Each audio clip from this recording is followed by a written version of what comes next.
The parking lot of Dorothy's Diner was quiet at 9:47 p.m. Too quiet for a Tuesday night in coastal California, where the ocean wind usually carried the sound of distant traffic and the cry of gulls settling in for the evening. Then came the sound that shattered everything.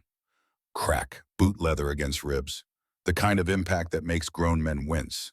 The kind that breaks bones if delivered with enough hate. Titan yelped, not a bark, not a growl. A yelp of pain that cut through the salt air like a blade through silk. The German shepherd stumbled sideways, his left rear leg, the one that already carried a limp from Kandahar, buckling beneath him. 9 years of loyal service to his country, 7 years sniffing out IEDs that would have turned American soldiers into pink mist, and now this. A boot to the ribs from a kid who'd never known a hard day in his life. Damian Caldwell laughed. 25 years old, 6'2" of entitled muscle poured into designer jeans and a polo shirt that cost more than most people earned in a week. His blonde hair caught the diner's neon light as he pulled his leg back for another kick.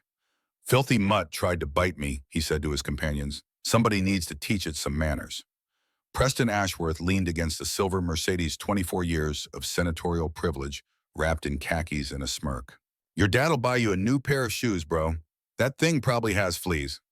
Scarlett Montgomery stood beside them, scrolling through her phone with manicured nails that had never done a day's work. 23 years old and beautiful in the way that money can buy perfect teeth, perfect skin, perfect hair that fell in calculated waves over her shoulders. "It's literally disgusting," she said without looking up. "Why is there even a dog in the parking lot? This place is such a dump."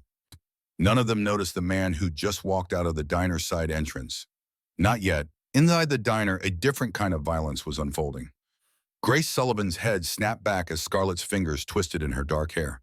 The pain was white-hot and immediate, running from her scalp down her spine like electricity. Her prosthetic leg, the one that never quite fit right, the one she couldn't afford to get properly adjusted, caught on the edge of the booth. She went down hard. Her left knee cracked against the tile floor with a sound that made the few remaining customers look away. Not at her. Never at her. Looking away was easier. Safer. 22 years old, and Grace had learned that lesson well. People looked away when things got ugly. They always had. "Oops," Scarlett said, her voice dripping with false concern. "Did the cripple trip again?" Preston's boot came down on Grace's right hand, not hard enough to break bones, just hard enough to pin her there against the cold tile that smelled like industrial cleaner and old grease and her own fear. "We asked nicely," Preston said, looking down at her like she was something he'd scraped off his shoe. "We said we wanted this booth, but you had to make it difficult." Grace's face pressed against the floor. She could see under the booth, now could see the feet of the other diners. Work boots, sneakers, heels, all of them carefully positioned away from her. All of them pretending not to notice. She'd seen those same feet 2 years ago when she'd testified about the accident. When she'd tried to tell the truth about the silver BMW that had come out of nowhere on Harbor and Fifth, about the smell of whiskey and burnt rubber, about dying twice in the back of an ambulance while her blood pooled on the pavement. The same feet that had carried people out of the courtroom when the charges against Damian Caldwell mysteriously disappeared. The same feet that walked past her now as if she didn't exist. "Please," Grace whispered. The word tasted like defeat. "I just need to finish my food." Scarlett laughed. It was the sound of breaking crystal. Sharp and expensive and utterly without mercy. Did she say please? Oh my God, she actually said please. Dorothy Martinez appeared at the edge of Grace's vision, her apron twisted in trembling hands. 60 years old, silver-haired, and built from steel that was currently bending under the weight of fear. She'd owned this diner for 30 years, served 3 generations of this town. Right now, her face was the color of old paper. "Please, Miss Montgomery," Dorothy said, her voice barely above a whisper. "There are other booths, nice ones by the window. I'll give you anything you want, on the house." Preston didn't even look at her. "Your diner failed its health inspection last month, didn't it, Mrs. Martinez?" Dorothy's hands stilled. "That was a mistake. We fixed everything." The inspector said, "The inspector works for people my father knows." Preston's smile was all teeth. "One phone call, and this place gets shut down permanently. Is that what you want?" The diner had gone completely silent now. 20 people pretending they couldn't hear, couldn't see. 20 people drowning in the same cowardice that had let Grace suffer for 2 years. She knew that silence. She'd been drowning in it since the night Damian Caldwell's BMW had turned her into a statistic that disappeared from every official record. Just go, mija, Dorothy whispered, her eyes wet. Please, just go. Grace tried to stand. Her prosthetic caught again. It always did. The alignment was off, and she couldn't afford the $800 to fix it, so it caught, and it hurt, and it reminded her every single day that she was broken in ways that money couldn't heal. She stumbled. Her hands slammed onto the table to catch herself. That's when Scarlett grabbed her hair again. Outside, Damian Caldwell pulled his leg back for a second kick at the limping dog. He didn't know that dog was Titan. Didn't know Titan was a 9-year-old German Shepherd who carried service number K9-847. Didn't know Titan had spent 7 years in Afghanistan and Iraq sniffing out the bombs that turned supply routes into killing fields. Didn't know Titan had alerted to 17 IEDs that would have vaporized American soldiers. Didn't know about the day in Kandahar when Titan had dragged his handler away from a secondary device, taking shrapnel in his right flank that left a scar like a lightning bolt across his ribs. And Damian Caldwell definitely didn't know that Titan's handler was standing 10 feet behind him, having just walked out of Dorothy's diner with a to-go bag in one hand and murder in his eyes. Colonel Garrett Hawk, retired discharged, done with wars that nobody won, stood perfectly still. 52 years old, 5'11", and built like a length of steel cable wrapped in weathered leather. His hair had gone gray at the temples, and a scar ran from his left eyebrow to his hairline, courtesy of a Taliban sniper who'd missed his shot by half an inch. He'd lost his mother to MS when he was 15. He'd lost 6 men under his command to IEDs and ambushes, and the 1,000 different ways that war found to break human beings. He'd lost count of how many times he'd watched good people suffer while bad people walked away unpunished. But he'd never, not once in 30 years of service, learned to walk past someone who needed help. Damian's boot was in mid-swing when Garrett moved. 3 strides. Fast and silent on the balls of his feet, the way they'd trained him at Coronado, the way you moved when a half second meant the difference between living and dying. His hand caught Damian's ankle mid-kick, twisted. Damian went down hard, his expensive shoes scraping across the asphalt as his tailbone hit the ground with a satisfying thud. Preston came off the Mercedes fast, but not fast enough. Garrett's elbow caught him in the solar plexus, controlled precise, exactly hard enough to fold him like a cheap lawn chair. Preston hit the ground, gasping for air that wouldn't come. Scarlett's scream brought people to the diner windows. Titan limped forward, his lip curled back from teeth that had been trained to take down enemy combatants. He didn't bite, didn't need to, just positioned himself between Garrett and the 3 kids, his amber eyes tracking every movement with the cold calculation of a professional. His vest read MWD K9 Unit 847. Titan, military working dog, not a pet, a partner. Damian scrambled backward on his elbows, his face red with rage and shock, and something he'd probably never felt before. Fear. What the hell, old man? That dog attacked me. I'm calling the cops. Garrett said nothing, just stood there with his weight balanced on both feet, hands loose at his sides, completely still in the way that predators are still before they strike. His eyes pale blue and utterly empty of mercy never left Damian's face. Inside the diner, Grace felt Scarlett's grip on her hair loosen, felt Preston's boot lift from her hand. She turned her head just enough to see through the window, saw a man she didn't know standing between 3 people who'd made her life hell, and a German Shepherd who looked like he'd walked through the gates of hell and come back scarred but unbroken. Saw the way the man stood, the way he didn't need to speak, the way his silence carried more threat than any words could. Saw hope for the first time in 2 years. Damian pulled out his phone with shaking hands. Do you know who I am? My father is Victor Caldwell. Victor Caldwell. 1 phone call and your life is over, old man. 1 phone call. Garrett's voice, when it finally came, was quiet, almost gentle, the kind of quiet that made smart people nervous. Make the call. Damian's thumb hovered over the screen. Inside, Dorothy had rushed to Grace's side, helping her up with trembling hands. Grace's scalp burned where Scarlett had yanked her hair. Her hand throbbed where Preston had pinned it. Her knees screamed from hitting the floor. But she stood, leaned against the booth, her prosthetic finally locked into place, and watched through the window as a stranger decided she mattered enough to fight for. Scarlett pushed past Dorothy, her heels clicking against the tile as she headed for the door. Preston followed, still wheezing, one hand pressed to his ribs. They burst into the parking lot like a storm of privilege and rage. Do you have any idea what you just did? Scarlett's voice climbed into registers that made dogs whine. That's assault. We could have you arrested. We could sue you for everything you have. Garrett's eyes flicked to her. Just once. Just long enough to make her voice falter. You done 2 words. Flat. Empty of emotion. Scarlett's mouth worked like a fish drowning in air. Damien was on his phone now, his voice loud and sharp. Dad, listen. Some psycho just attacked us at that dumpster diner on Harbor Street. He sicked his dog on Preston. We need... Step away from my dog. Garrett's voice cut through Damien's call like a blade through silk. Damien lowered the phone slightly. What? I said step away from my dog. All of you, now. Preston found his voice, though it came out thin and reedy. Your mutt attacked my shoe. I've got witnesses. You're going down for this old man. Witnesses? Garrett's mouth didn't quite smile. Like the 20 people inside who just watched you assault that young woman, those witnesses. Silence, sham, the kind that presses down on your chest and makes it hard to breathe. Dorothy had helped Grace to the door now.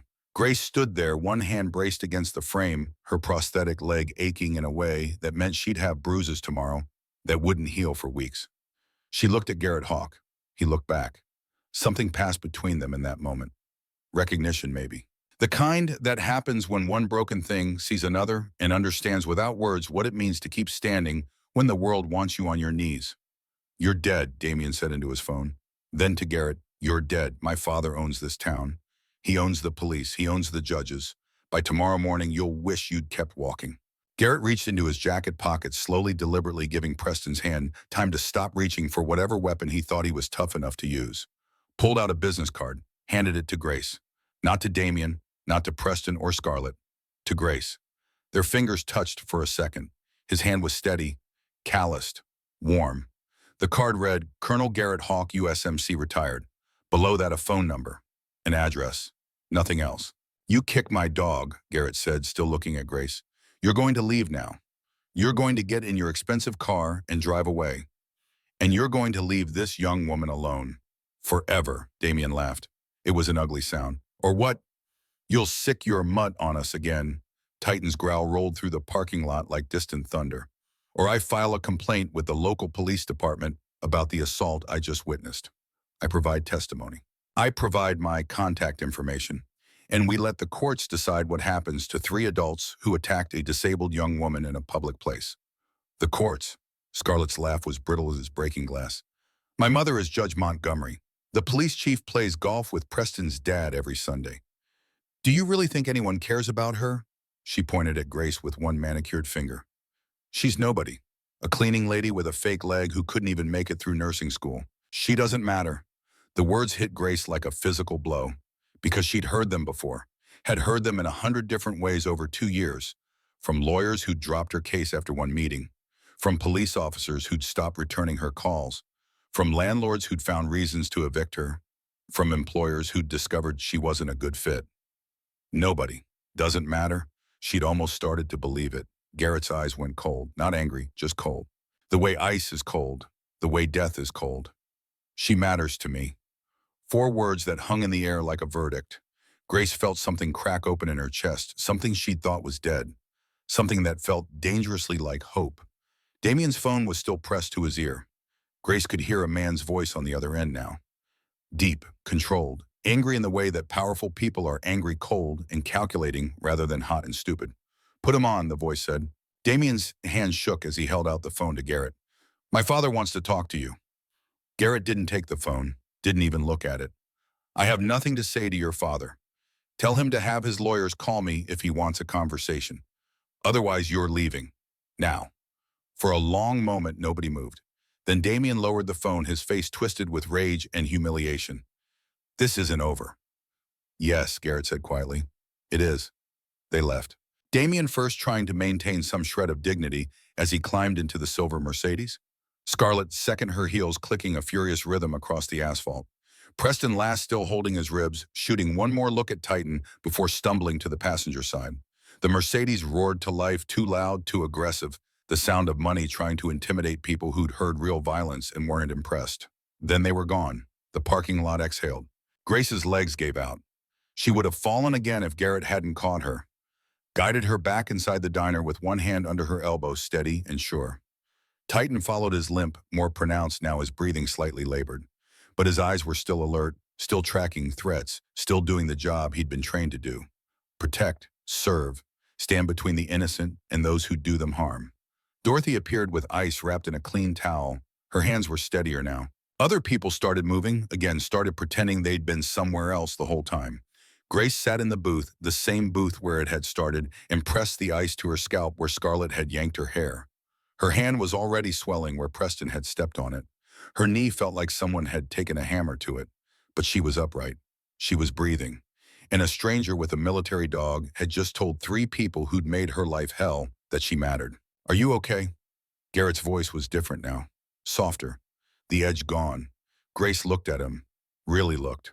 Saw the gray in his hair, the scar on his forehead, the way his right leg bore weight differently than his left, like maybe he had his own prosthetic hidden under his jeans. The way his eyes were sad in the way that people's eyes got when they'd seen too much and saved too little. Saw someone who understood what it meant to be broken and keep fighting anyway. "Why?" Her voice cracked. "Why did you help me?" Garrett was quiet for a long moment. Titan had settled beside the booth, his amber eyes still watching the door. His tail wagged once when Garrett's hand absently scratched between his ears. "6 months ago," Garrett said slowly, "I was in a village in Kandahar province. We were doing a supply run, basic stuff, and there was this kid, maybe 10 years old, being beaten by 3 Taliban fighters because he'd gone to the school we'd set up. They wanted to make an example of him." He looked down at his hands. "I had orders. Get the supplies and leave. Don't engage. Don't create an international incident. Just leave." His jaw tightened. "I didn't leave. I stopped them. Took the kid to the school. Made sure he was safe. Got written up for disobeying orders. Nearly cost me my rank." He looked up at Grace. "But I could live with that. What I couldn't live with was walking past that kid and doing nothing." He paused. "Some people see that as weakness. I see it as being human." Another pause.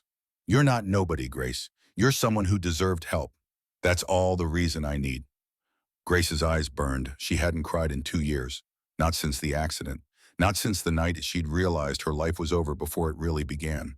Not since she'd understood that people like Damien and Scarlett and Preston could destroy her and nobody would care. But now sitting in her aunt's diner with ice on her hand and a retired Marine who thought she mattered, the tears came. "They took everything," she whispered. "My leg, my scholarship, 3 buses, 2 apartments, my dignity, everything. And nobody stopped them. Nobody even tried." Garrett slid the business card across the table. It sat there between the salt shaker and the ketchup bottle like a lifeline thrown to someone drowning. "I'm trying now." Grace picked up the card with her good hand. The paper was thick, expensive, real. "I'm on medical discharge," Garrett said. "Took some shrapnel in my shoulder 18 months ago. Doctor says I need another 6 months to recover fully. I've been going crazy with nothing to do." He smiled slightly. It made him look younger, less dangerous. "How do you feel about helping me stay busy?" Grace didn't understand. Her brain felt full of cotton and confusion and the fading edge of adrenaline. What do you mean?" Garrett leaned forward. "Those 3, they're not going to stop. People like that never do. Not unless someone makes them. So I'm going to make them." He paused. "But I'm going to need your help. I'm going to need you to tell me everything. Every job you lost, every apartment, every threat, every time they made you feel like you didn't matter. I need all of it." Grace's hand tightened on the card. "They'll destroy you. They destroy everyone who tries to help me.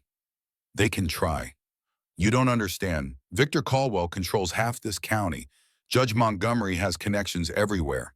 Senator Ashworth owns the mayor. They're not just rich. They're connected. They're protected." Garrett's smile didn't waver. "So am I." Dorothy appeared with coffee. Her hands were steady now. She set 2 cups down and looked at Garrett for a long moment. "Mija," she said to Grace, but her eyes stayed on Garrett. "Maybe you should listen to him." Grace stared at her aunt. "Tia, I've watched those monsters hurt you for 2 years. 2 years I've done nothing because I was afraid. Afraid they'd take my diner. Afraid they'd hurt my family." Dorothy's voice hardened. "But you are my family, and I'm done being afraid." She looked at Garrett. "What do you need from us?"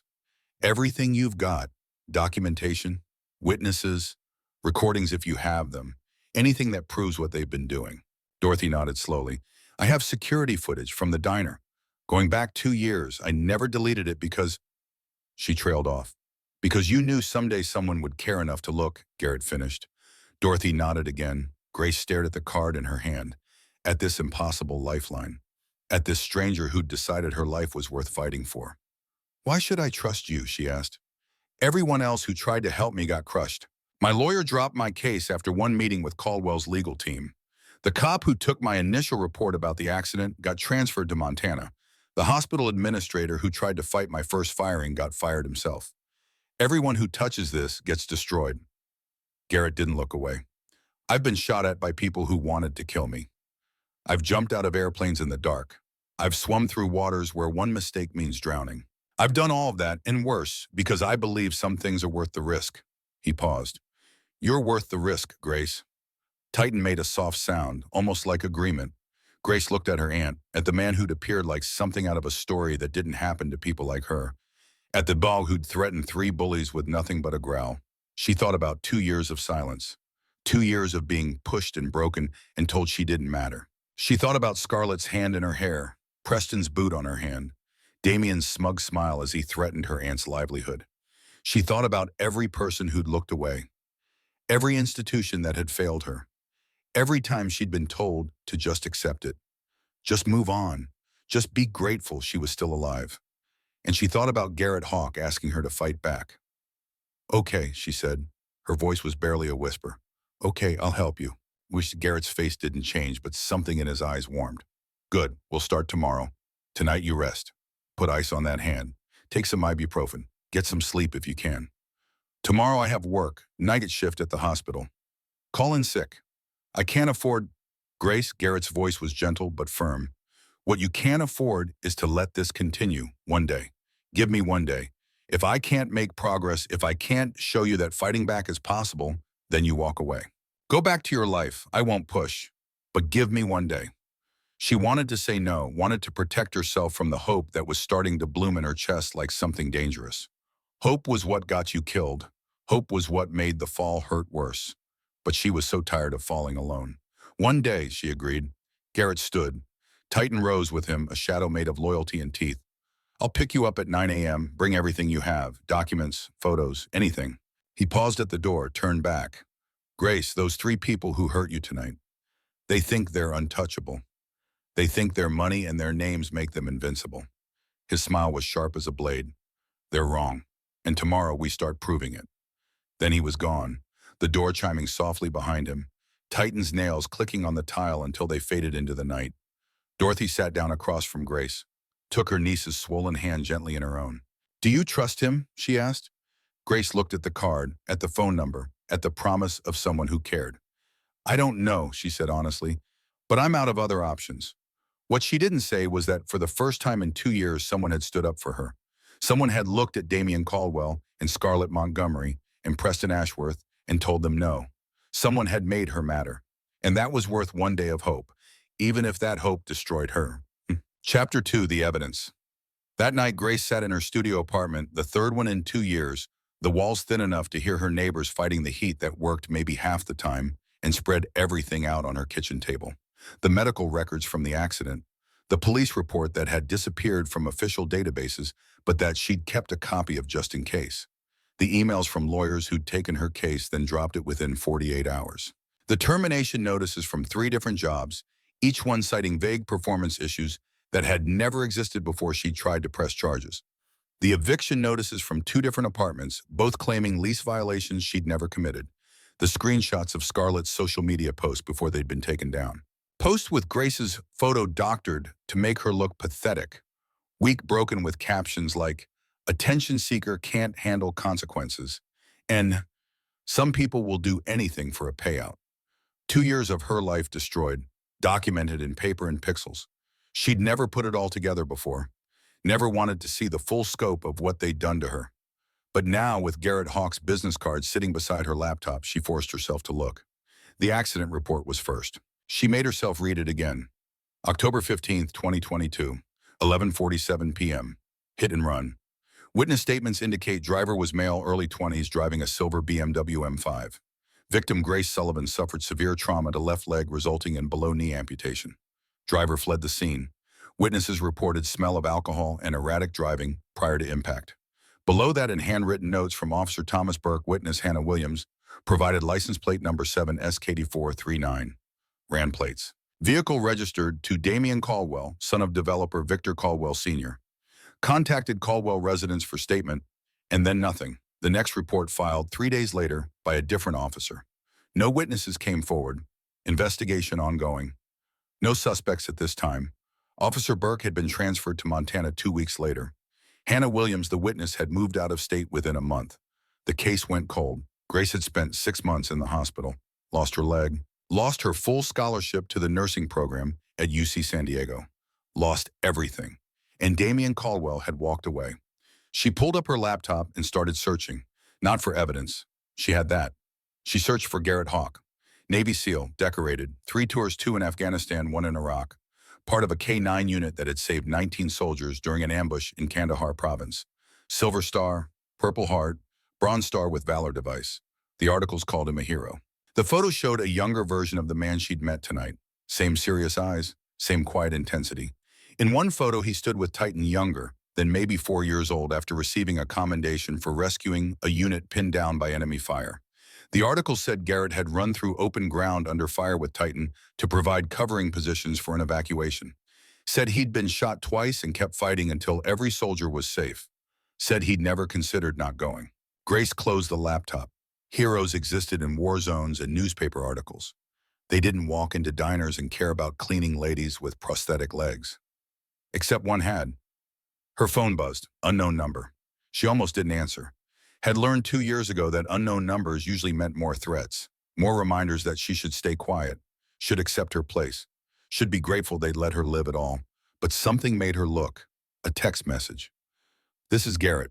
Just checking that you got home safe. See you at 9 a.m. Grace stared at the message for a long moment, then typed back, "Home safe, thank you for tonight." The response came immediately. "You don't need to thank me. See you tomorrow." Grace set down her phone and looked at the evidence spread across her table. 2 years of systematic destruction. 2 years of being told she didn't matter. Tomorrow she was going to fight back. Tomorrow she was going to matter. She just hoped Garrett Hawk knew what he was getting into, because the Caldwell network had crushed everyone else who tried to help her, and she couldn't bear to watch them crush him too. At exactly 9 a.m., a knock sounded on Grace's door. She'd been ready since 7, unable to sleep, running through every possible way this could go wrong. She'd packed everything into a canvas messenger bag, documents, flash drives with saved emails, printouts of social media harassment, everything. She opened the door. Garrett stood there in civilian clothes, jeans, a plain gray shirt, a jacket that probably hid more than it showed. Titan sat beside him, calm and alert, his K-9 vest catching the morning light. "Ready?" Garrett asked. Grace shouldered her bag. "Where are we going?" "Somewhere we can talk without being overheard. Somewhere safe." He glanced down the hallway. "Is there another exit from this building?" "Why?" "Because there's a silver Mercedes parked across the street. Same model as last night. Been sitting there for 20 minutes with 2 people inside watching your door." Grace's blood went cold. "Damian?" "Probably, which means they know I helped you last night, which means they're watching to see what we do next." Garrett's expression didn't change. "So we're going to give them something to watch." He led her down the back stairs, through the building's service entrance, into an alley where a dark blue Ford F-150 waited. Titan jumped into the back seat. Grace climbed into the passenger side, her prosthetic catching on the running board before she managed to haul herself up.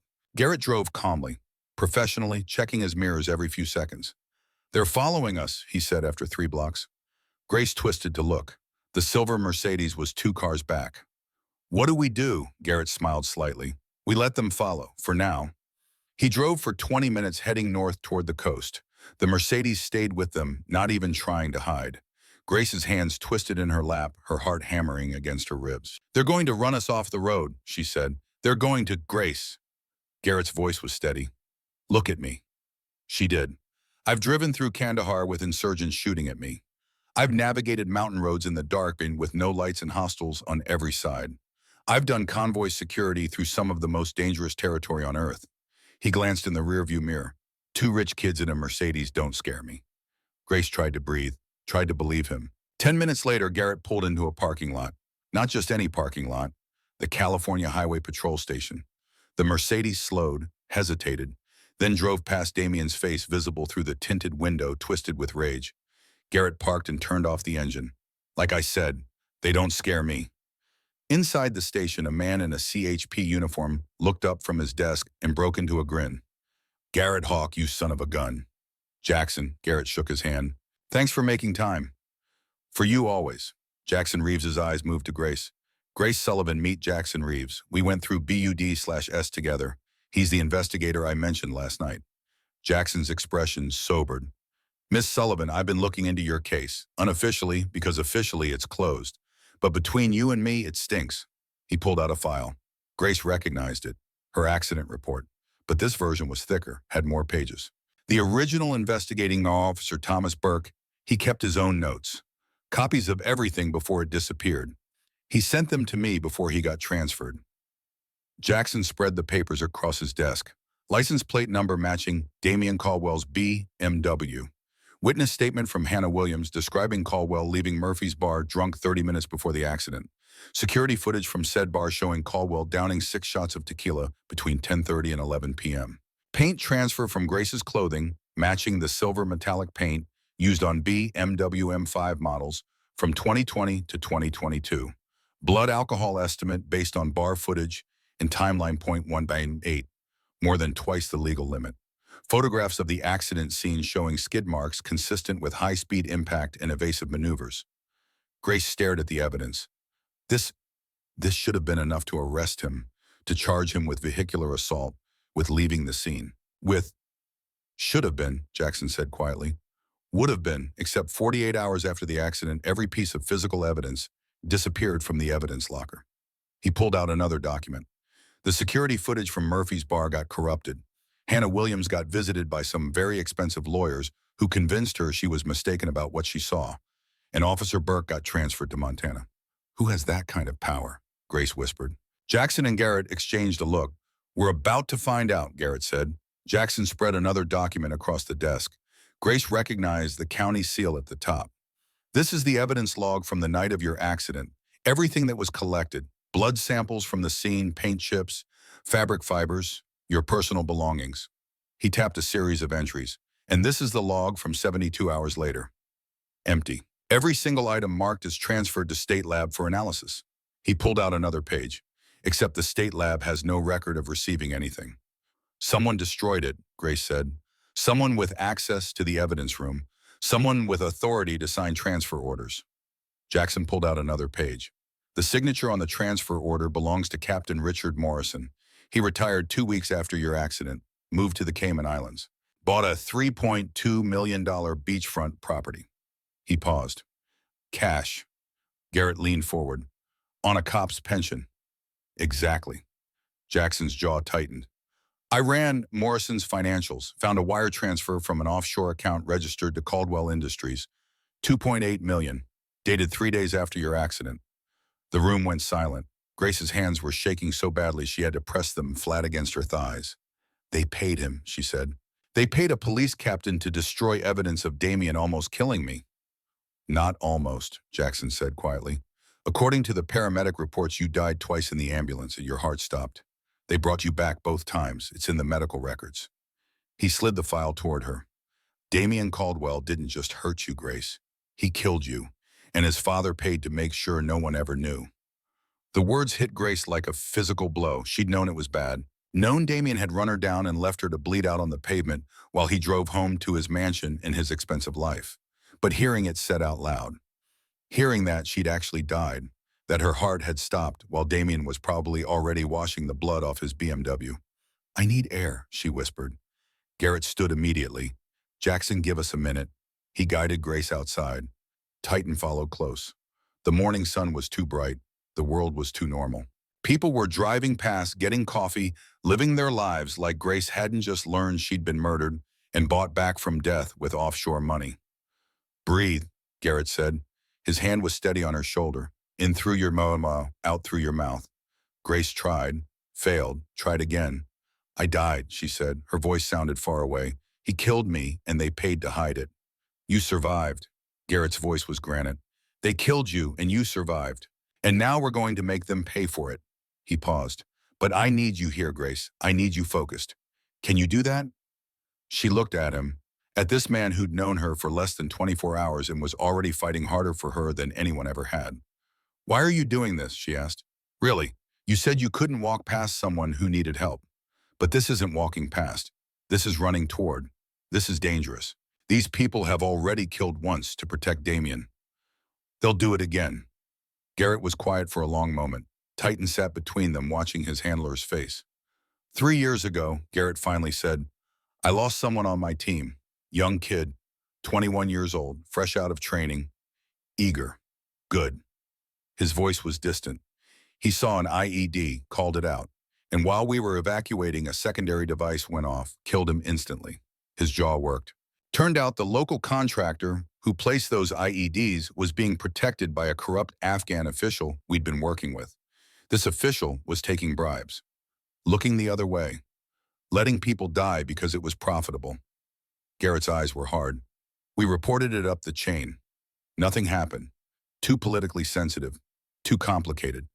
So this kid died and the people responsible walked away." He looked at Grace. "I swore after that, no more looking away, no more too complicated. If I see someone being crushed by people who think they're untouchable, I don't care how powerful they are. I stop them." His voice dropped. "You died on that pavement, Grace. Your heart stopped. And Damien Caldwell went home and slept in his comfortable bed while his father made it disappear." He paused. "That ends now." Grace felt something shift in her chest, something that felt like armor sliding into place. "Okay," she said, "what do we do?" They went back inside. Jackson had more documents waiting. "Morrison's not the only one on Caldwell's payroll. I found 3 other officers who received payments in the last 2 years. All of them worked cases involving Damian Preston and Scarlett. All of them closed those cases with no charges filed." He pulled out a list. Grace recognized some of the names. Girls from her high school, a guy she'd known from community college. All of them had complained about harassment. All of them had been ignored. "There are 9 other victims," Jackson said. 9 people who tried to report abuse from these 3 and got nowhere. Some were assaulted. Some were sexually harassed. Some were threatened. All of them were silenced." "Why didn't they go to the media?" Grace asked. "Why didn't they make noise?" Jackson's expression darkened. "Because 3 of them tried. Had stories killed by editors who suddenly discovered credibility issues. 2 got sued for defamation by lawyers who buried them in legal fees. 1 had her family's business audited by the IRS until they were bankrupted." Garrett leaned against the desk. "This isn't just 3 rich kids being cruel. This is a system, an infrastructure built to protect them." "Built by their parents," Jackson confirmed. "Victor Caldwell, Judge Catherine Montgomery, Senator Ashworth. They've spent 20 years creating a network of people who owe them favors. Judges, cops, reporters, business owners. Anyone who could expose their kids gets crushed." Grace felt sick. "How do we fight that? They own everything." "Not everything." Garrett pulled out his phone, made a call. "Captain Warren, it's Hawk. I need a favor. Big one." He stepped away, speaking quietly. Grace looked at Jackson. "Does he always do this?" she asked. "Walk into impossible situations and decide to fix them?" Jackson smiled slightly. "In BUD/S, there was an exercise. We had to swim 5 miles in open ocean. Cold water. Full gear. Most people barely made it. Garrett did his 5 miles, then swam back to help 3 guys who were struggling.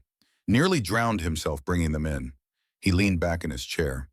"The instructors told him he was stupid, that he'd risked his life for people who needed to learn to save themselves. You know what he said?"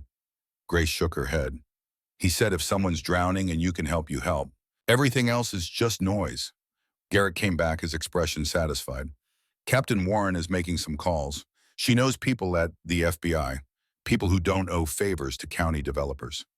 "The FBI," Grace's stomach dropped. "Garrett, I can't afford—" "You're not affording anything. This is a federal corruption case. Wire fraud at minimum. Probably racketeering. The FBI doesn't charge victims for investigating crimes." Jackson nodded. "And I'm filing an official complaint with the state attorney general demanding the accident investigation be reopened. With Morrison's financial records and the missing evidence, they'll have to act." "They'll bury it," Grace said, "like they buried everything else." "They'll try." Garrett's smile was sharp.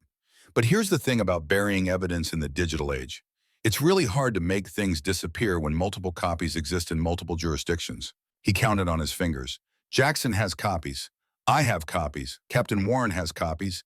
And by end of business today, the FBI will have copies.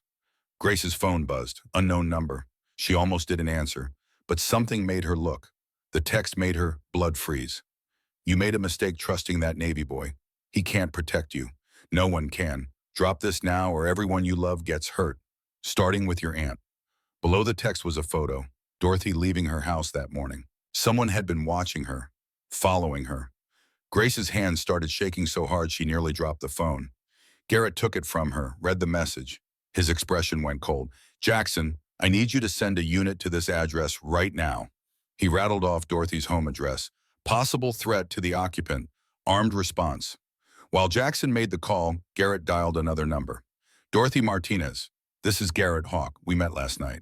I need you to listen very carefully. Lock your doors right now. Don't open them for anyone except uniformed police officers. Yes, I'll explain when they get there. Do it now. He hung up, looked at Grace. They're trying to scare you into backing down. That's all this is, intimidation. It's working. Grace's voice shook. They're threatening my aunt, the only family I have left. If something happens to her because of me, nothing is going to happen to her. I've got people watching her house within 5 minutes. She'll be safe. For how long a day a week, they'll wait until you leave, until I'm alone again. And then, she couldn't finish. Titan pushed his head against her hand. The pressure was gentle, insistent. She looked down at those amber eyes. Dogs know when someone's afraid, Garrett said quietly. Titan's been trained to provide comfort in high-stress situations. He's telling you you're safe. I'm not safe. None of us are safe. This was a mistake. I should never have... Her phone rang. Dorothy, Emma answered with shaking hands. Tia, Mija, there are police cars outside my house. What's happening? Someone threatened you because of me. I'm so sorry. I never meant... Emma, stop, breathe. Dorothy's voice was firm. Tell me what's happening. Through tears, Grace explained the evidence, the offshore accounts, the 9 other victims, the text message. Dorothy was silent for a long moment. Then she said, do you remember what I told you when you were 12 and those girls were bullying you at school? Grace remembered. You told me bullies have power only if you give it to them. You told me to stand up. This is different, Tia. These aren't school bullies. These are people who can destroy lives. They already destroyed your life, Mija. They took your leg, your career, your dignity. What else can they take? Dorothy's voice strengthened. You know what they can't take? Your courage, your voice, your refusal to stay silent.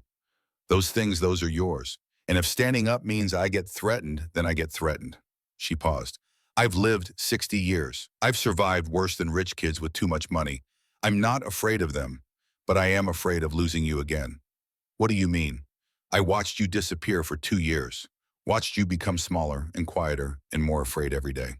I'm not watching that anymore. Dorothy's voice was fierce. Fight back, Mija. Fight back and don't stop. I'll be fine. I have police outside my house and a cast iron skillet inside it. Anyone tries to hurt me will regret it. Despite everything, Grace almost smiled. After she hung up, Garrett said, your aunt's tougher than she looks. She raised 3 kids alone after my uncle died. Kept her business running through 2 recessions. Raised me after my parents died in a car crash when I was 8. Tough doesn't cover it. Good, Garrett's smile was grim, because we're about to make this a lot worse before it gets better. Jackson handed Garrett a folder across the desk. It was thick, bulging with documents that represented more than just paper. They represented lives destroyed, futures stolen, justice denied. This is everything I have on the other victims, Jackson said. Names, contact information, incident reports. If even 3 of them are willing to testify, we can build a case that even the Caldwell network can't bury. Grace took the folder, flipped through it with trembling fingers. She recognized 2 names immediately. Rebecca Morgan. They'd gone to high school together. Rebecca had been bright, ambitious, planning to study law at Stanford. Now, according to the notes, she worked at a call center making $11 an hour. They won't testify, Grace said quietly. I know some of these people. They're terrified. The Caldwell network destroyed them. They won't risk it again. Then we convince them, Garrett said. How? What can we offer them that's worth risking everything? Garrett looked at her steadily. Justice and the knowledge that they're not alone anymore. Grace wanted to argue, wanted to explain that justice was a fairy tale and being alone was safer than trusting people who couldn't protect you. But before she could speak, Jackson's computer pinged. He looked at the screen and swore under his breath. What? Garrett moved behind him. Security footage just went live online from the diner last night. Grace's stomach dropped. What footage? Jackson turned the monitor. The video was grainy but clear enough. It showed Garrett confronting Damian Preston and Scarlett in the parking lot. Showed him grabbing Damian's ankle. Showed him elbowing Preston. Showed Titan with his teeth bared. But it had been edited. The part where Grace was on the floor inside hair being pulled, hand being stepped on, that was gone. It started with Garrett attacking Damian. Made it look like Garrett was the aggressor. Made Titan look vicious rather than protective. The caption read, "Violent veteran attacks innocent diners with dangerous dog. Navy should investigate this unstable individual." It already had 75,000 views. "They're framing you," Grace whispered. Garrett's expression didn't change. Expected. Expected. They just made you look like a criminal to 75,000 people.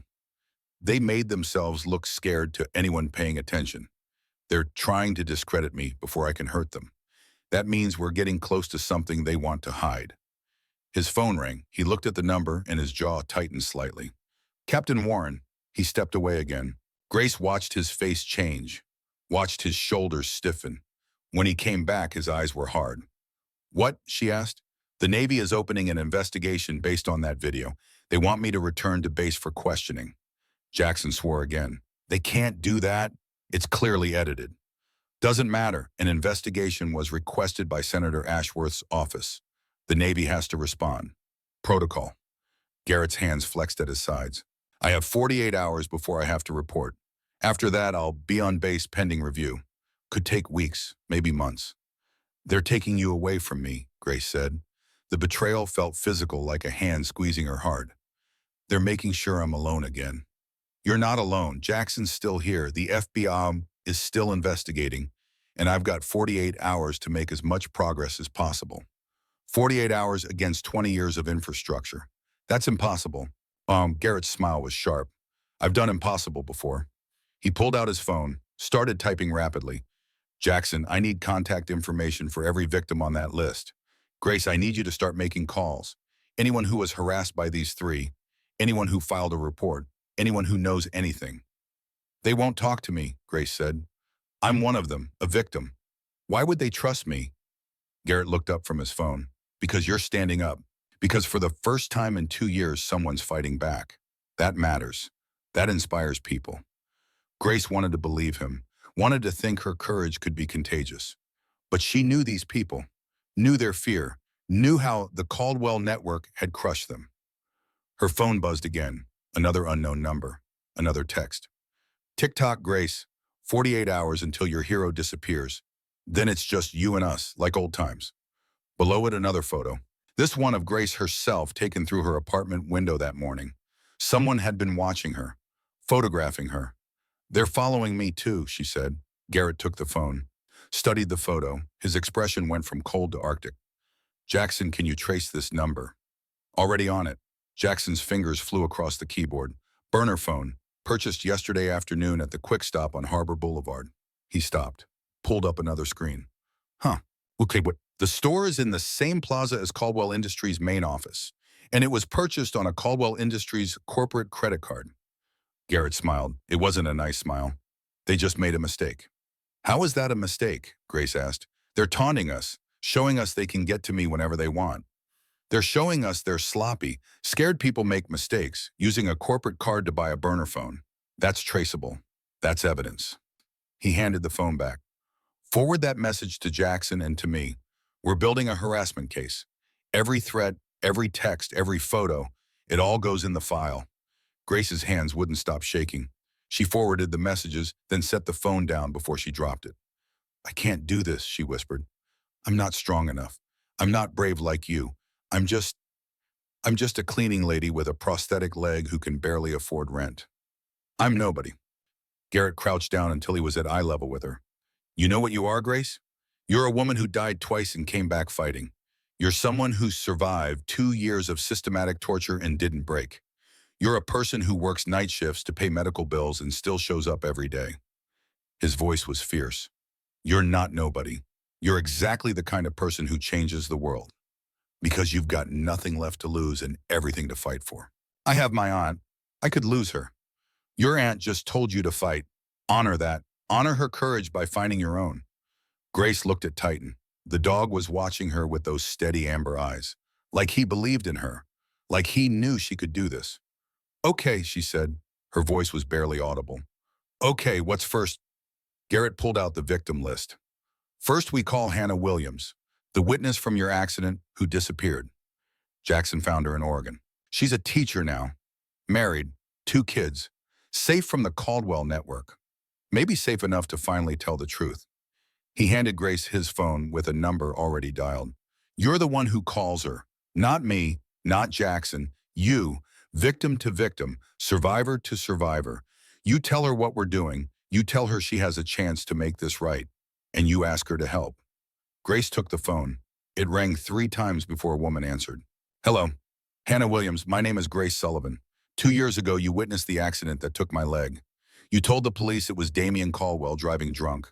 Then you disappeared. Grace's voice steadied as she spoke. I'm calling because I'm fighting back, and I need your help. There was a long silence on the other end. Then Hannah Williams started to cry. I've been waiting 2 years for this call, she said. They told me you'd never call. They told me you'd given up. Who told you that? Caldwell's lawyers. They came to my house 6 months after the accident. Said you'd taken a settlement, $200,000 to sign an NDA and never speak about it again. They said you were done fighting. Grace's throat tightened. I never got offered any settlement. I never signed anything. Hannah went quiet. When she spoke again, her voice was different, harder. Those bastards lied to me. For 2 years, I thought you'd moved on. I thought I was the only one still carrying this. You're not alone anymore, Grace said. I'm building a case, with evidence, with witnesses. I need you to tell me everything you saw that night, everything you told the police before they made you disappear. If I do this, they'll come after me again. My husband, my kids, they'll destroy us. Garrett leaned close to the phone. Mrs. Williams, this is Garrett Hawk. I'm a retired Navy SEAL working with Grace. I give you my word, your family will be protected. I have contacts at the FBI.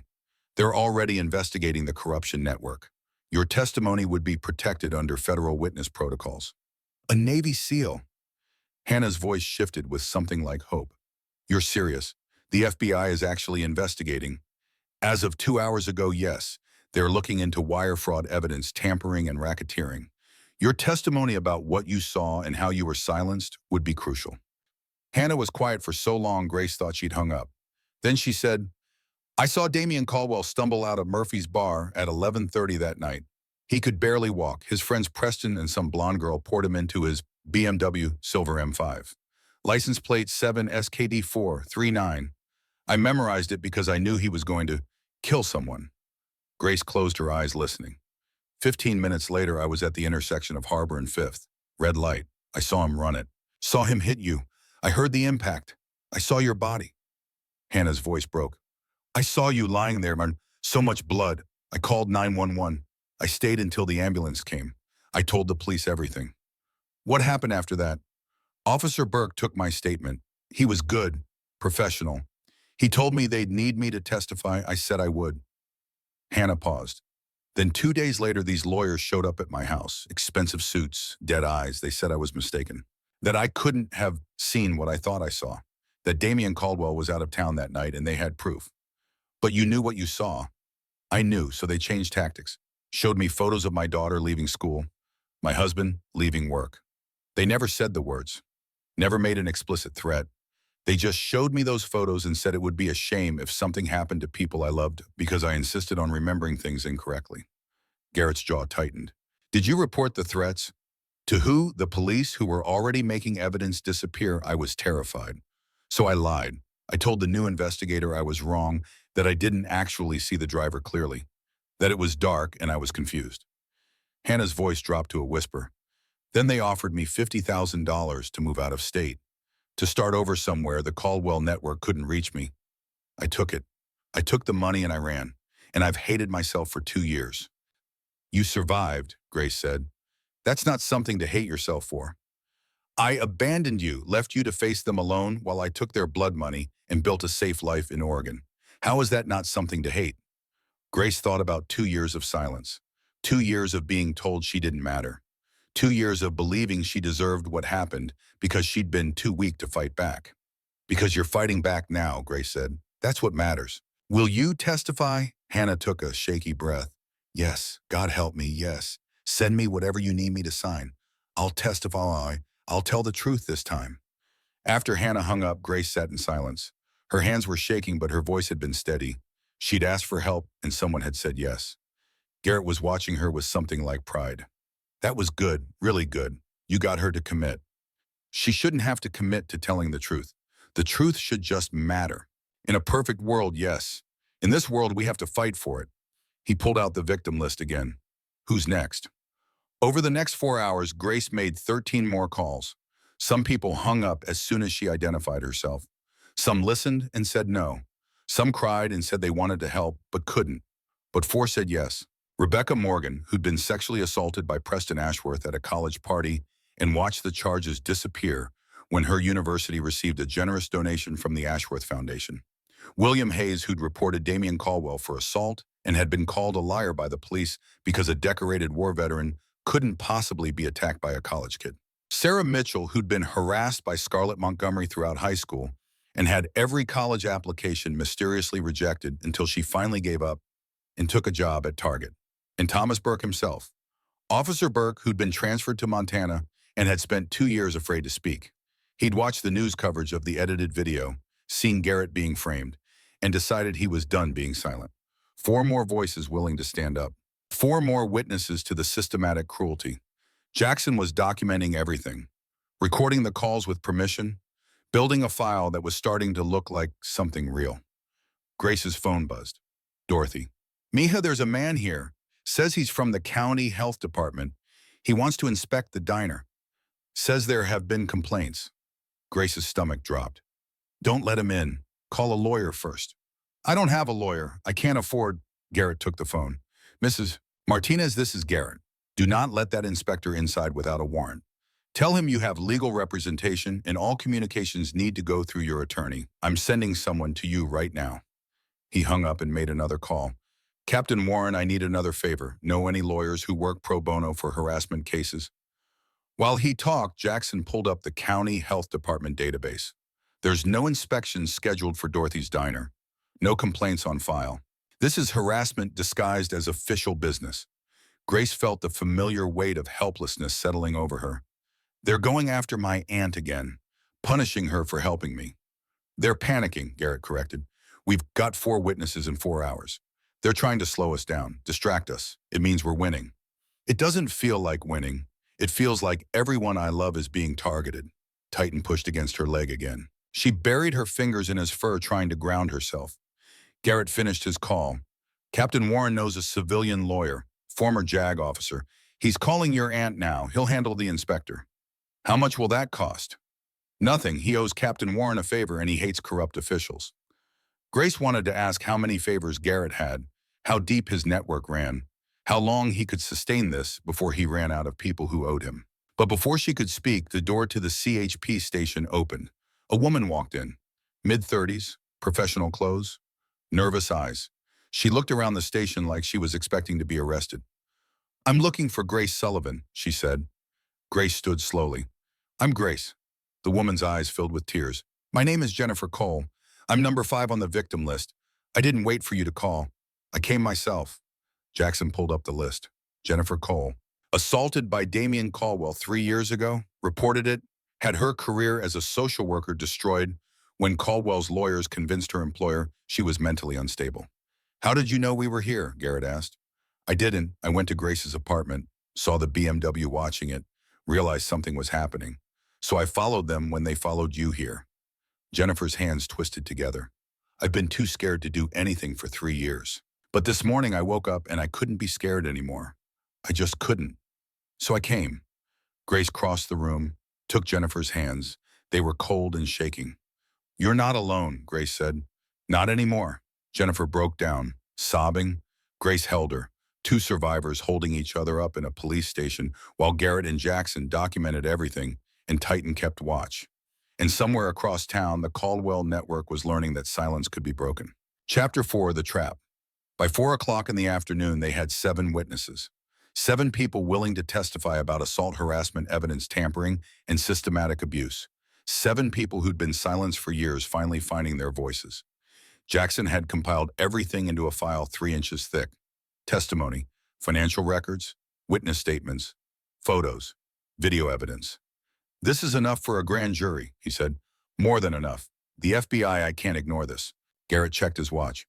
36 hours left before I have to report to base. We need to move faster." "Faster," Grace asked. "We have witnesses. We have evidence." "What else is there?"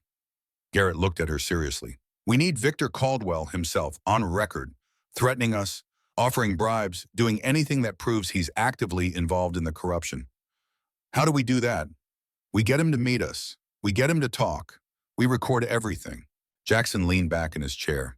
"That's dangerous, Garrett. Victor's not small time. He's not going to slip up easily. If he feels cornered, he won't just threaten. He'll act. Let him act. Every move he makes now is evidence." Garrett pulled out his phone. "I'm going to call Victor Caldwell's office. Request a meeting. Tell him I have information about his son that needs to be discussed privately. He'll never meet with you. He will if he thinks I'm offering to sell him the evidence. If he thinks I can be bought." Grace's blood went cold. "You're going to pretend to be corrupt. Pretend you'll take a bribe. I'm going to give him enough rope to hang himself, but I need you to trust me. Can you do that?" Grace looked at this man who'd appeared in her life less than 48 hours ago and had already changed everything. This stranger who decided she mattered. "Yes," she said, "I trust you." Woo. Garrett made the call, put it on speaker. A receptionist answered. Professional, cold. "Caldwell Industries. I need to speak with Victor Caldwell. It's regarding his son, Damien, and some evidence that's come into my possession." "Mr. Caldwell doesn't take unsolicited calls. If you have information relevant to, tell him it's about the incident at Dorothy's Diner 2 nights ago. Tell him I'm the Navy SEAL who interfered. Tell him I have security footage that hasn't been edited. And tell him I'm willing to discuss terms." There was a pause. "Hold, please." 2 minutes of elevator music. Then a man's voice, deep, authoritative, used to being obeyed. "This is Victor Caldwell. To whom am I speaking?" "Garrett Hawk, Colonel retired, Navy SEAL Team 6. "Ah, the man who assaulted my son 2 nights ago. I'm currently reviewing security footage that shows—" "I have the original footage, Mr. Caldwell, unedited. Shows your son and his friends attacking a disabled young woman. Shows them threatening witnesses. Shows everything." Garrett paused. "I thought you might want to see it before I decide what to do with it." The silence stretched. Grace could hear Victor Caldwell breathing. "What exactly are you proposing, Colonel Hawk?" "A meeting, you and me, private. I show you what I have. You make me an offer. We see if we can reach an understanding." "You're trying to extort me." "I'm trying to resolve a situation before it becomes a media circus. Your son made a mistake. Mistakes can be expensive. I'm just trying to figure out how expensive this one needs to be." Another pause. Grace could almost hear Victor's mind working, calculating, deciding if Garrett was legitimate or a trap. "How much are we discussing?" Garrett smiled coldly. "Enough to make me forget what I saw. Enough to make the footage disappear. Enough to compensate me for the career damage I'm about to suffer from that edited video your son posted." He paused. "I'm thinking 6 figures. Low 6 figures. I'm not greedy." Victor laughed. It was a terrible sound. "You want money to protect my son from the consequences of defending himself against a violent veteran with a dangerous dog. I want money to protect your son from video evidence of him assaulting a disabled woman. But if you'd rather I send this footage to every news station in the county, we can do that instead." The laughter stopped. "Where and when?" "Marina Park. Tonight, 7 p.m. Come alone. Bring cash or a cashier's check. I'll bring the footage. We make the exchange. Everyone walks away happy." "If you're recording this call—" "I'm not stupid, Mr. Caldwell. I know how this works. No recordings, no witnesses, just you, me, and a business transaction. Unless you'd rather I take this to the authorities. I'm sure they'd love to investigate the son of a county developer for assault and battery." Victor's voice went hard. 7 p.m. Marina Park. Come alone, Colonel. If I see police, if I see if I see anyone but you, this conversation never happened, and you'll find yourself facing charges for attempted extortion." "Understood. See you at 7. Garrett hung up. Grace stared at him. Are you insane? You just threatened to extort one of the most powerful men in the county. He's going to show up with lawyers and security, and he's going to show up with bench and desperation. Because I offered him what he's been buying for 20 years. Silence. Garrett looked at Jackson. How fast can we get surveillance equipment, body camera, audio recorder, something that'll hold up in court? I can have it here in 2 hours. Do it. Jackson was already typing. But Garrett, if Victor realizes you're recording, he won't just walk away. He won't realize. He thinks I'm just another person he can buy, another cog in his corruption machine. He spent 2 decades making problems disappear with money. He thinks I'm just another problem. What if he doesn't bring money? Grace asked. What if he brings something worse? Then Titan and I will handle it. We've handled worse. Grace wanted to argue, wanted to tell him this was too dangerous. But she looked at the witness statements on Jackson's desk, at Jennifer Cole still sitting quietly in the corner, finally brave enough to stand up, at the evidence that was building into something real. I'm coming with you, she said. Absolutely not. You just said we need evidence. I'm evidence. I'm the victim. If Victor says anything about me, anything about buying my silence or covering up what his son did, that's recorded too. That's more ammunition. Garrett shook his head. Too dangerous. If something goes wrong, then you protect me. That's what you do, right? Protect people. Grace stood straighter. I'm done hiding, done letting other people fight my battles. If you're walking into danger for me, I'm walking in with you. Titan made a soft sound, almost like he was taking her side. Garrett looked at his dog. Don't encourage her. I'm taking her side, Jackson said. She's right. The more we have on record, the better. And if Victor sees Grace, sees her standing up, it might push him to say more. Powerful people get sloppy when they're angry. Garrett looked at Grace for a long moment. You understand what you're agreeing to. Victor Caldwell isn't just powerful. He's dangerous. He's been crushing people for 20 years. If he feels threatened, if he thinks we're trapping him, he could get violent. Then we'll handle it together, Grace said. She expected him to argue more. Expected him to list all the reasons she should stay safe and hidden. Instead, he nodded once. Okay, but you wear a wire too. Double redundancy. And at the first sign of trouble, you get to safety. No arguments. No arguments. Jackson's computer pinged again. He looked at the screen and his expressions changed. We've got a problem. Garrett moved to look. The FBI just called. They're pulling back the investigation. Grace's world tilted. What? Why? Asked. Political pressure. Someone above the field agents shut it down, said there wasn't enough evidence to justify federal resources on a state matter. Garrett studied the screen. Who shut it down? Deputy Director Patterson. He's based in D.C., reports directly to the FBI director. Jackson pulled up Patterson's file. And look at this. He served on Victor Caldwell's campaign committee when Victor ran for county supervisor in 2018. They're friends. Of course they are, Grace whispered. Of course Victor has friends at the FBI. He has friends everywhere. The hope that had been building all day crumbled like sand. 7 witnesses didn't matter. Evidence didn't matter. The FBI wasn't coming to save them. No one was. Garrett's phone rang. Captain Warren again. He answered on speaker. Tell me you have good news.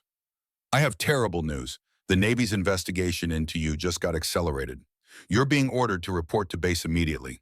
Not in 48 hours. Now, if you don't comply, you'll be listed as a WOL. Captain Warren's voice was tight. Let me guess. Victor Caldwell made some calls. Multiple calls to multiple commanders. You've been flagged as a potential threat.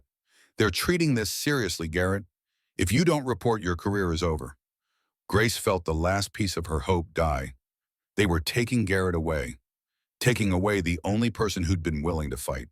Garrett looked at his watch. Captain, I need 6 hours. That's all? 6 hours to finish what I started. Then I'll report. 6 hours of being a WOL is 6 hours too many. They'll court-martial you. Then they court-martial me. But I finish this first. Garrett. 6 hours, Captain. Tell them I'm in transit. Tell them whatever you need to tell them. But I'm not leaving Grace alone with these people. Not now. Not when we're this close. Grace grabbed his arm. Don't do this. Don't throw away your career for me. I'm not worth it. He looked at her with absolute certainty. Yes, you are. He hung up on Captain Warren, turned to Jackson. We're out of time and out of options. The FBI won't help. The Navy's calling me back. We've got one chance to make this stick. He checked his watch again. 5 hours until I meet Victor Caldwell. In those 5 hours, we get every witness statement recorded and documented. We get every piece of evidence uploaded to multiple secure servers. We make sure that even if I get arrested, even if they silence me, this doesn't die. Jackson stood. I'll start uploading everything to encrypted cloud storage, multiple backups, different jurisdictions. Good, Grace. I need you to call every witness again. Tell them to write down their statements. Sign them, scan them, email them to Jackson and to your own email. We create redundancy, make it impossible to destroy. Grace's hands were shaking again, but she picked up the phone, started making calls. Hannah Williams answered on the first ring. What's wrong? I can hear it in your voice. The FBI backed out. The Navy's trying to pull Garrett away. We're running out of time. Grace's voice cracked. I need you to write down everything you told me. Every detail. Send it to us within the hour, because if we don't document this now, it might disappear forever. I'll have it to you in 30 minutes, Hannah said. Grace, don't give up. Please don't give up. But giving up felt inevitable, felt like gravity. 3 more calls, 3 more witnesses promising to send statements, 3 more people fighting against the crushing weight of a system designed to protect the powerful and destroy the weak. By 6 p.m., they had written statements from all 7 witnesses. Jackson had uploaded everything to 5 different secure servers. Garrett had tested the recording equipment 3 times. They were as ready as they'd ever be. Garrett knelt in front of Grace, helped her attach the wire. His hands were steady and professional. You can still back out, he said quietly. Stay here with Jackson. Let me handle Victor alone. Grace met his eyes. No, we do this together. He studied her face. You're not the same person who was on that diner floor 2 nights ago. No, I'm not. She stood, tested the wire. 2 nights ago, I was someone who'd given up. Tonight, I'm someone who's fighting back. Titan stood between them, tail wagging once. Garrett smiled slightly. He approves. Chapter 5, The Confrontation. They drove to Marina Park in Garrett's truck. The sun was setting, painting the sky in shades of orange and red that looked like fire. Grace sat in the passenger seat with her hands clenched in her lap, her heart hammering so hard she could feel it in her throat. Titan was in the back seat, calm and alert. His presence was steadying. Remember, Garrett said as they pulled into the parking lot, if anything feels wrong, you run. Don't think. Don't hesitate. Just run. I won't leave you. Grace, I won't. He looked at her for a long moment, then nodded. The parking lot was mostly empty, a few joggers, a couple walking their dog. Normal people living normal lives. Grace wondered what that felt like. To be normal, to not be carrying 2 years of trauma and a wire that might get her killed. At exactly 7 p.m., a black Mercedes S-Class pulled into the lot. Victor Caldwell stepped out alone. He was exactly what Grace expected. Tall, distinguished, silver hair swept back from a face that belonged in boardrooms and country clubs. His suit probably cost more than Grace earned in 6 months. He looked like power in human form. He saw Grace and his expression darkened. You brought the girl, I said, come alone. She's evidence, Garrett said calmly. You'll want to hear what she has to say. Victor's eyes moved over Grace like she was something dirty, something beneath him. Miss Sullivan, I've heard a lot about you. My son says you've been harassing him, making false accusations, trying to extort his family. Grace's voice was steady. Your son left me to die on the pavement 2 years ago. Then your network destroyed my life to cover it up. That's a serious allegation. Do you have proof? We have 7 witnesses, financial records, evidence of tampering, all documented, all ready to go public. Garrett pulled out his phone. Unless we come to an arrangement. Victor pulled an envelope from his jacket. 200,000, Kim, for the footage and your silence. Both of you. You sign NDAs, you disappear. Everyone walks away. Not everyone, Grace said. 9 other victims don't walk away. They stay crushed under your family's power while you buy another year of silence. Victor's mask slipped for just a second. Grace saw the cruelty underneath. 9 people who couldn't prove anything. 9 people who took my money and moved on. Just like you're going to do. He held out the envelope. Take it before I change my mind. What if we don't? Garrett asked. Victor's smile was ice. Then that edited footage of you assaulting my son goes viral. Your Navy career ends. Miss Sullivan has a terrible accident. Tragic, really. Young disabled woman distraught over continued harassment takes her own life. These things happen. Grace's blood turned cold. You're threatening to kill her. Garrett's voice was deadly quiet. I'm explaining reality. People who threaten my family tend to disappear. Ask Officer Burke. Oh, wait, you can't. He's in Montana and terrified to speak to anyone. Victor's smile widened. Or ask that social worker Jennifer Cole. Except she's about to lose her job again. And her custody of her daughter. Amazing that what child services will investigate when they receive anonymous tips. Grace felt rage replace fear.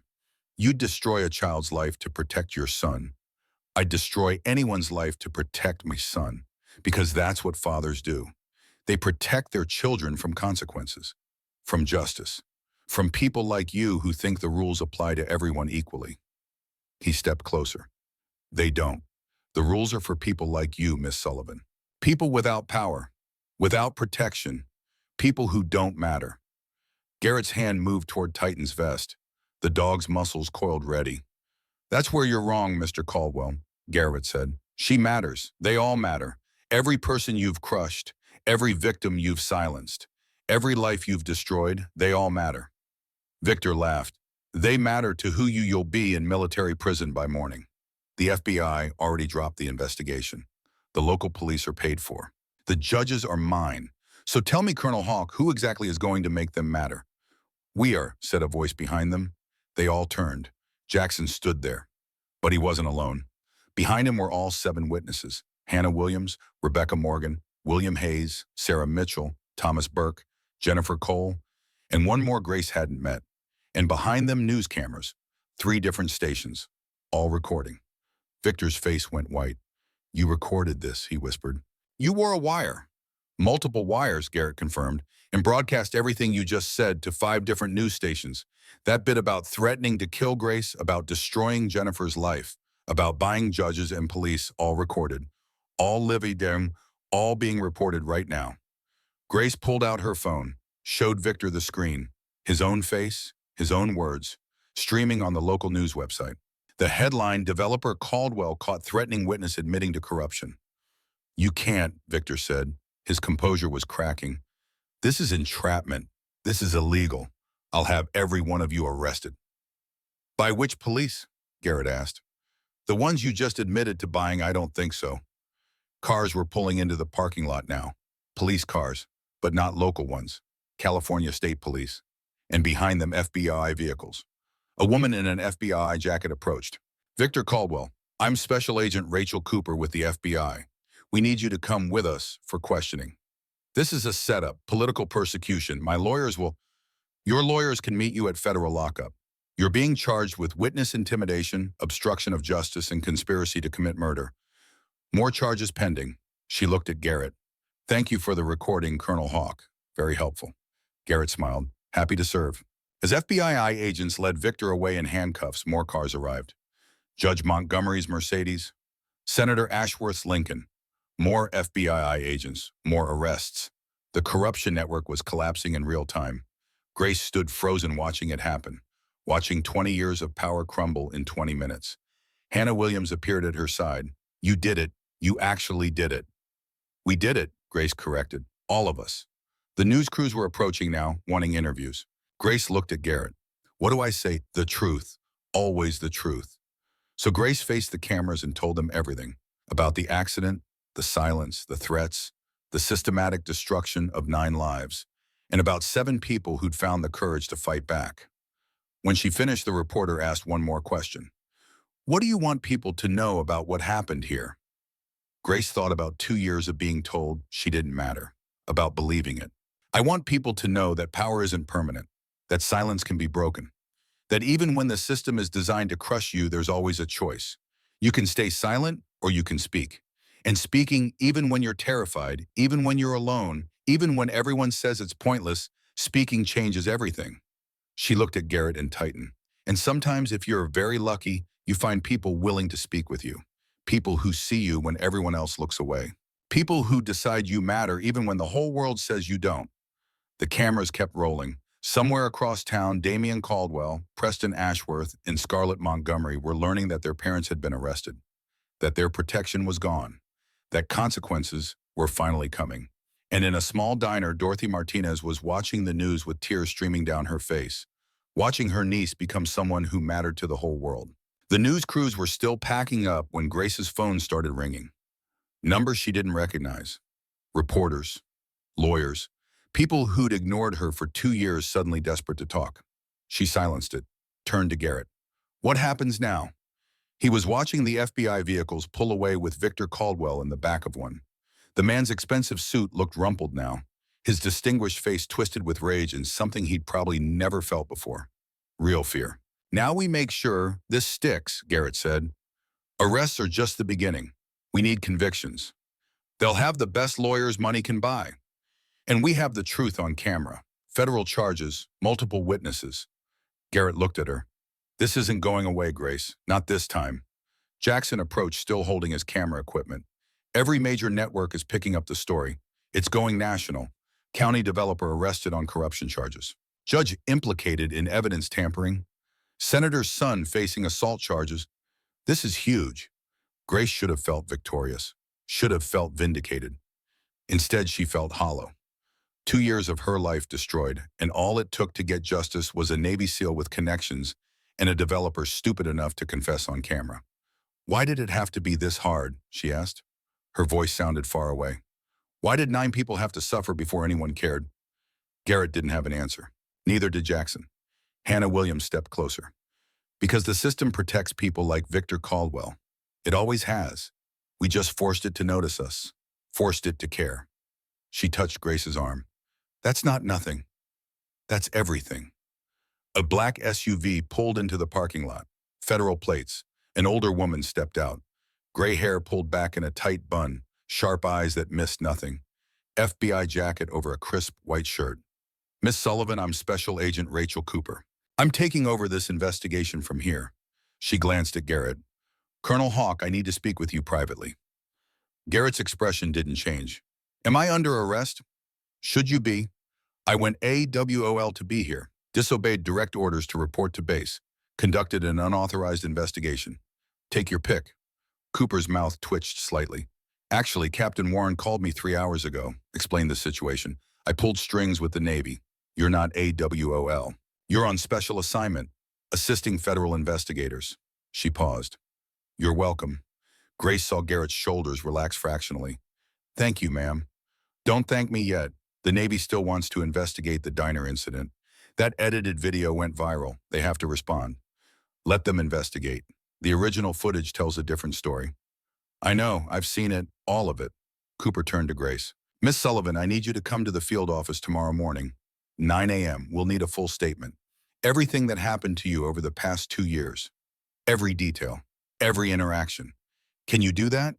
Grace nodded. Her throat was too tight to speak. Cooper handed her a business card. If anyone threatens you, contacts you, approaches you, you call me immediately. You're a federal witness now. That means protection. That means resources. She looked around at the other witnesses. Same goes for all of you. You're under federal protection until this case is resolved. Rebecca Morgan stepped forward. How long will that take? Weeks, months? Could be a year, maybe longer. These cases are complex. The defense will fight every charge. But I promise you this, we don't lose cases we can prove. And thanks to tonight's recording, we can prove everything. After Cooper left with contact information for all 7 witnesses, the crowd began to disperse. News crews headed back to their stations. Witnesses headed home to families who'd be learning about this on the evening news. Jackson headed back to the CHP station to file his own reports. Grace, Garrett, and Titan were left standing in the parking lot as the sun finished setting and the first stars appeared over the ocean. I should get you home, Garrett said. I don't want to go home. I don't want to be alone with this. He understood without her having to explain. My place, then. I've got a guest room. Titan will keep watch. No one's getting near you tonight. They drove in silence. Grace watched the streetlights pass, watched normal people doing normal things, walking by, getting groceries, living lives that didn't include fighting corruption networks and watching developers get arrested. Do you think they'll actually go to prison? She asked. Yes.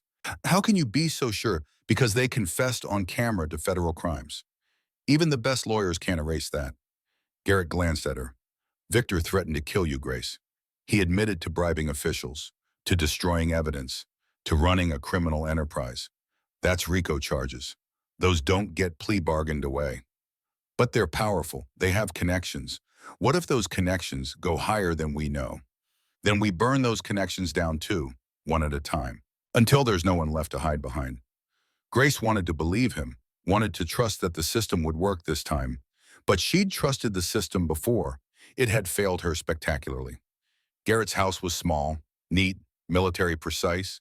Photos on the wall showed a younger version of him with other soldiers, with Titan in various locations. One photo showed him in dress uniform receiving a medal. "Silver Star," he said, noticing her looking, "for that firefight I mentioned. The one where we rescued 19 soldiers. Do you miss it, the teams?" "Every day. But this matters too. Helping people who can't help themselves. Fighting battles that don't involve bullets, but are just as important." He opened the fridge, pulled out water bottles. "You hungry?" She wasn't. Her stomach was in knots. But she said yes anyway because normal things like eating felt important right now. Garrett made sandwiches, nothing fancy, just turkey and cheese. They ate in silence with Titan lying between them. Grace's phone buzzed. She looked at the screen and her blood went cold. Unknown number, a text message. The photo attached showed Damian Caldwell, Preston Ashworth, and Scarlett Montgomery.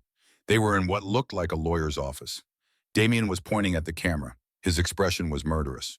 The text below read, "You just made the biggest mistake of your life. Our parents might be arrested, but we're still free. And we're coming for you." The phone nearly slipped from her grip. Garrett took it, read the message. His expression went dark. "When was this sent?" "2 minutes ago." Grace's voice cracked. "They're threatening me again. Even now, even with their parents arrested, they still think they can hurt me." Garrett was already dialing. "Agent Cooper, it's Hawk. Grace just received a threatening text from Damian Caldwell, Preston Ashworth, and Scarlett Montgomery. Yes, I'm sending it now." He hung up, made another call. "Jackson, I need you to trace a number. Unknown sender. Text message to Grace 15 seconds ago. Yes, another threat." Grace wrapped her arms around herself. "They're never going to stop, even if their parents go to prison. Even if everything falls apart. They'll keep coming after me because I dared to fight back." "Then we arrest them too." Garrett's voice was steel. "Witness intimidation. Criminal threats.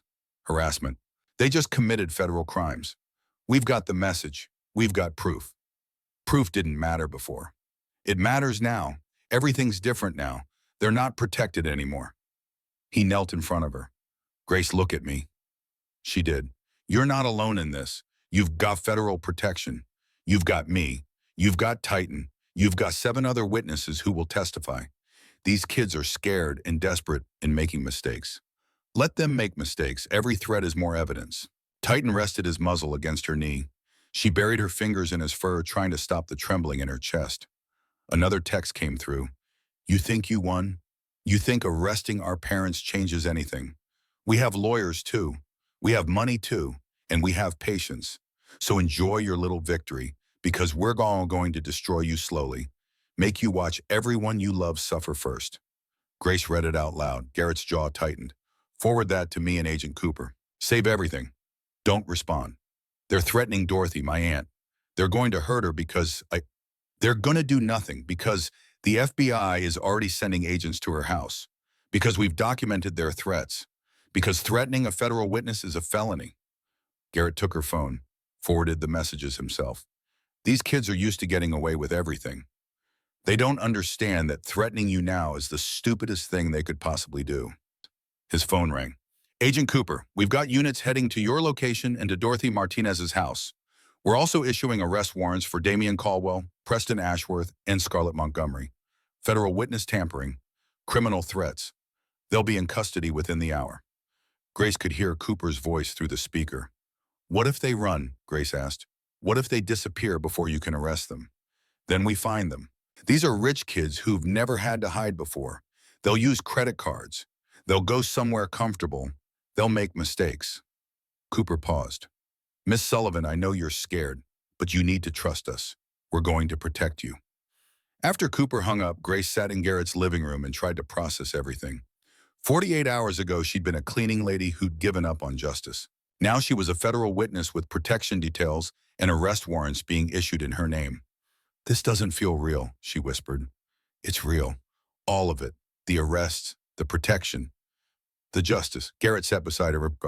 "You made this happen, Grace. You refused to stay silent. You stood up when it was easier to hide. You trusted me when you had no reason to. This is real because you made it real. I just wanted them to leave me alone. I never wanted this to become national news. Never wanted FBI protection. Never wanted... She broke off. I just wanted my life back. You'll get it back. Better than before. Because now you're not carrying this alone. Now there's a record. Now there's accountability. Grace's phone rang. Dorothy. She answered with trembling fingers. Tia. Mija, there are FBI agents at my house. They say someone threatened me. They say they're here to protect me. Dorothy sounded more annoyed than scared. I told them I don't need protection. I have my skillet and my faith in God. But they won't leave. Despite everything, Grace almost smiled. Let them stay, Tia. Please. These people are dangerous. More dangerous than me. I survived worse than spoiled rich kids. They threatened to hurt you because I testified. Dorothy went quiet. When she spoke again, her voice was softer. Mija, listen to me, Mom. I am proud of you. Prouder than I've ever been. You stood up to monsters. You fought back when everyone said you couldn't. You won. She paused. So if some FBI agents want to sit in my driveway and eat my cooking while they protect me, fine. Let them, but you don't apologize for bringing this to my door. You hear me? Grace's tears started again. I hear you. Good. Now get some sleep. Tomorrow you make sure these people go to prison for a very long time. After she hung up, Garrett handed her a tissue. Your aunt's terrifying. She raised me after my parents died in a car crash when I was 8, taught me to stand up for myself, to fight back against bullies. Grace wiped her eyes. I forgot those lessons somewhere along the way. Forgot how to be strong. You didn't forget. You were surviving. There's a difference. Garrett checked his watch. It's almost 9. You should get some rest. Tomorrow's going to be a long day. He showed her to the guest room. Clean sheets, a lamp. A window that looked out over a small yard. Door locks from the inside, bathrooms across the hall. I'll be in the living room. Titan will patrol. You're safe here. Grace wanted to ask him to stay, wanted to not be alone with her thoughts, but she just nodded. Thank you for everything, for believing me when no one else did, for fighting when it was easier to walk away. She paused. For helping me remember I matter. Garrett's expression softened. Some people couldn't see your worth. Their blindness, not your flaw. After he left, Grace sat on the edge of the bed and stared at her phone. The threatening texts were still there, still venomous, still proof that even now, even with everything falling apart, Damien and Preston and Scarlett wanted to hurt her. But below those texts were messages from the other witnesses. Hannah thanking her for her courage. William saying he felt free for the first time in years.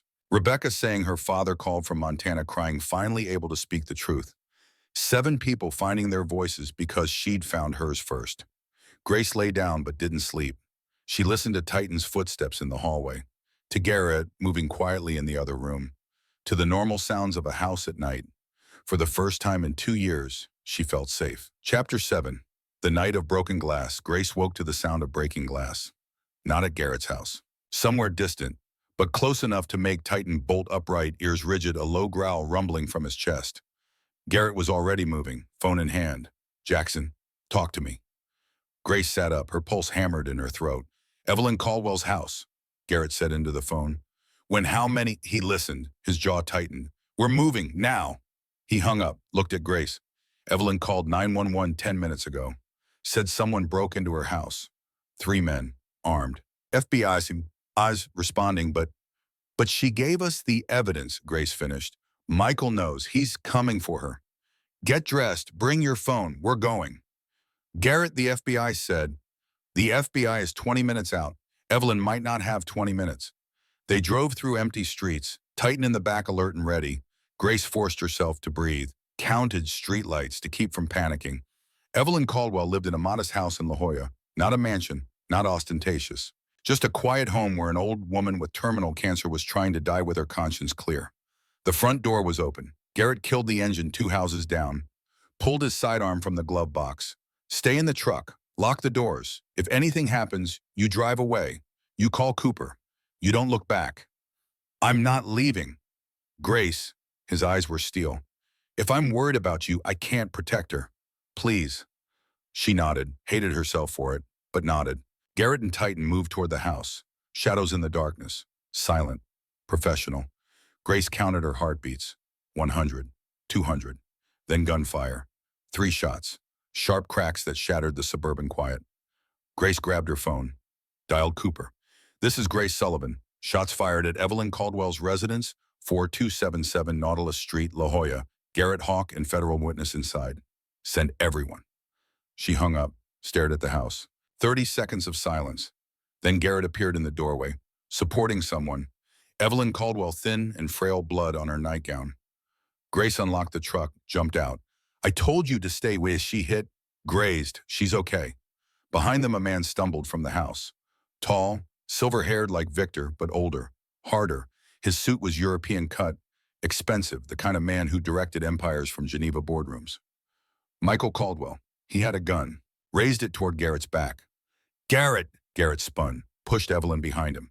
Titan was faster. 85 pounds of trained aggression launched across the lawn. Teeth found Michael's gun hand. Bone crunched. The weapon clattered to the pavement. Michael screamed, tried to shake the dog off.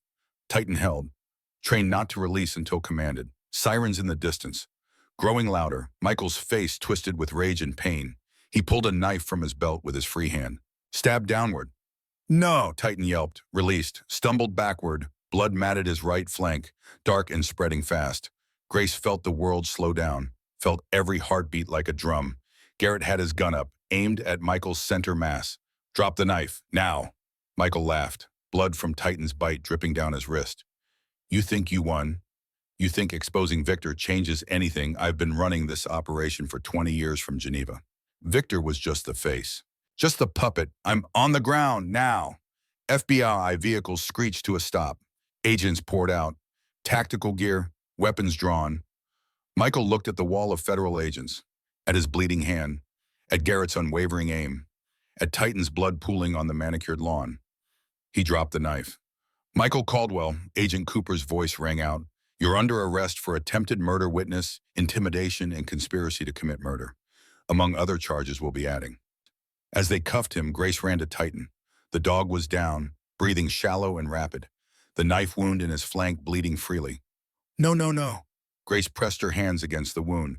Hot blood soaked through her fingers. "Stay with me, boy. Please stay with me." Garrett was there, phone already dialing. "Emergency vet, this is Colonel Hawk. I have a 9-year-old German Shepherd military working dog stab wound to the right flank, possible arterial involvement. I'm 10 minutes out." He scooped Titan into his arms. 70 pounds of injured dog carried like he weighed nothing. "Grace, drive." She drove. Ran every red light between La Jolla and the emergency animal hospital on Miramar Road.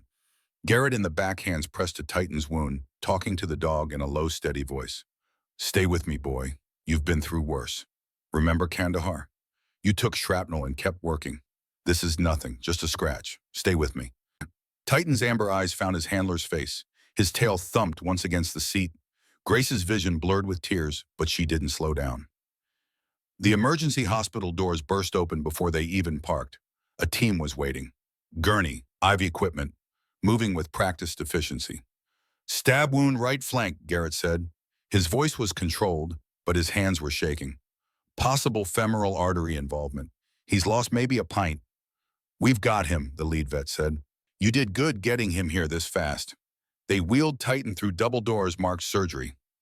Garrett stood frozen, blood Titan's blood covering his hands, his shirt, his jeans. Grace took his arm, guided him to a chair in the waiting room. "He's going to be okay," she said. Tried to believe it.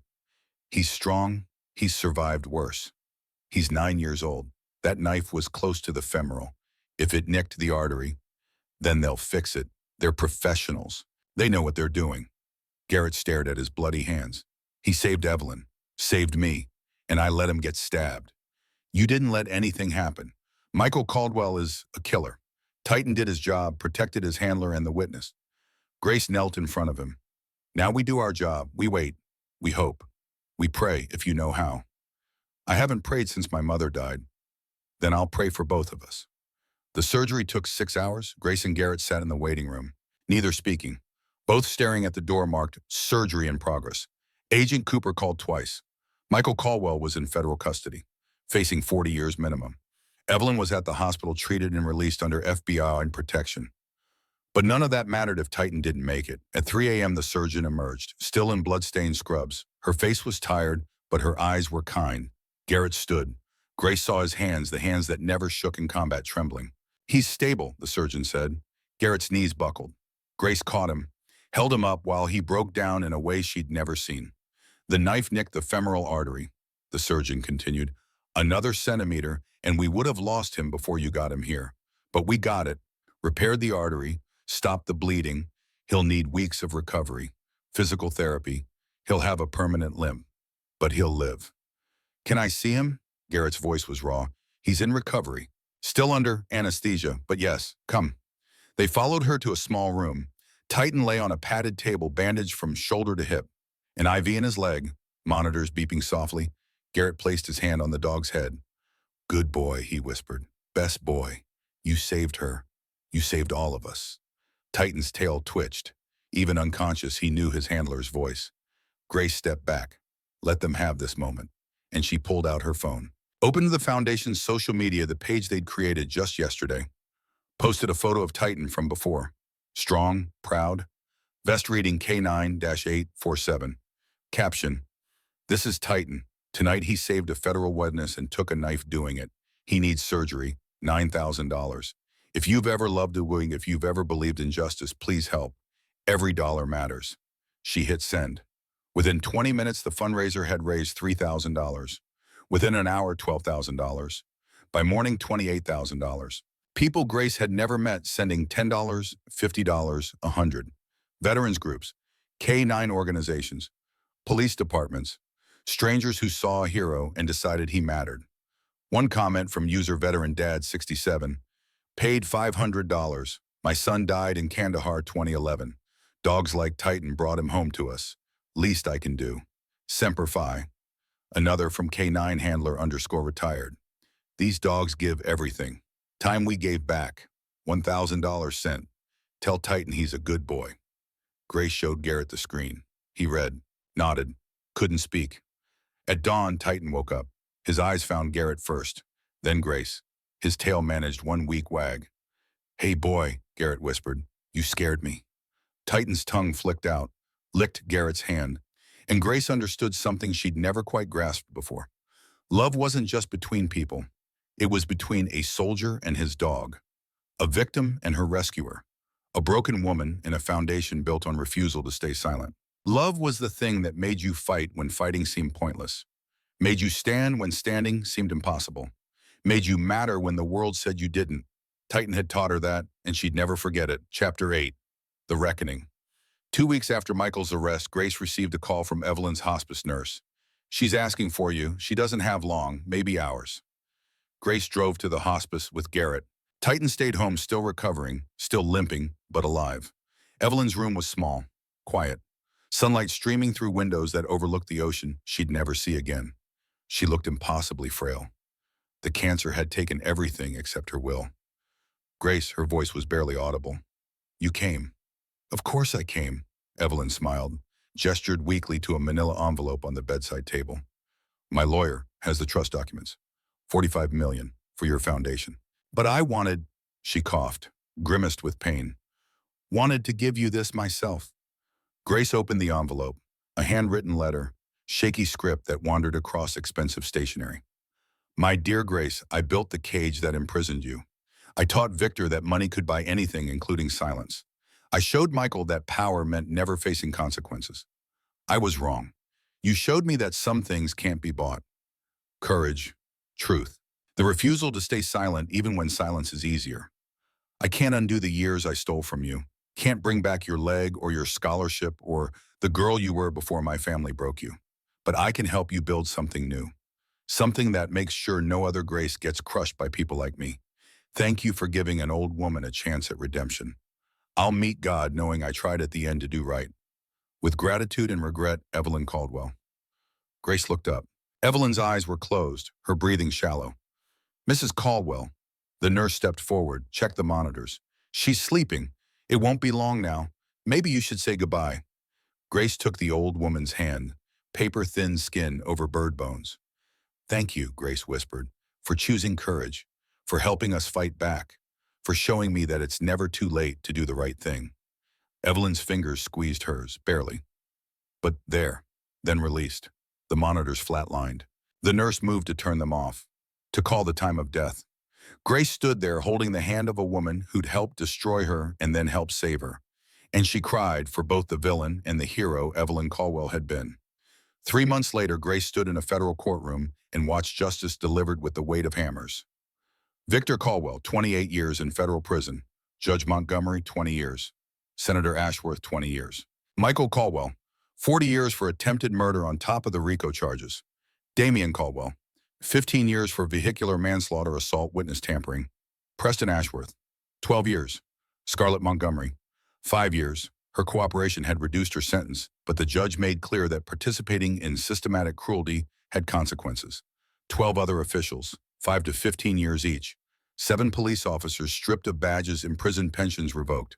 The corruption network that had controlled the county for 2 decades was dismantled in a single trial. All 7 witnesses testified.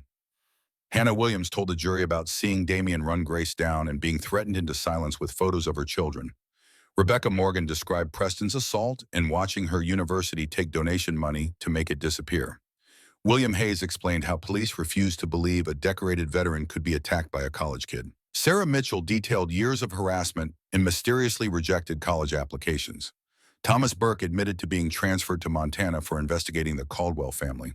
Jennifer Cole broke down, describing 3 years of living in fear. And when it was Grace's turn to speak at the sentencing hearing, she looked at the people who'd tried to destroy her, and she told them exactly what their cruelty had cost.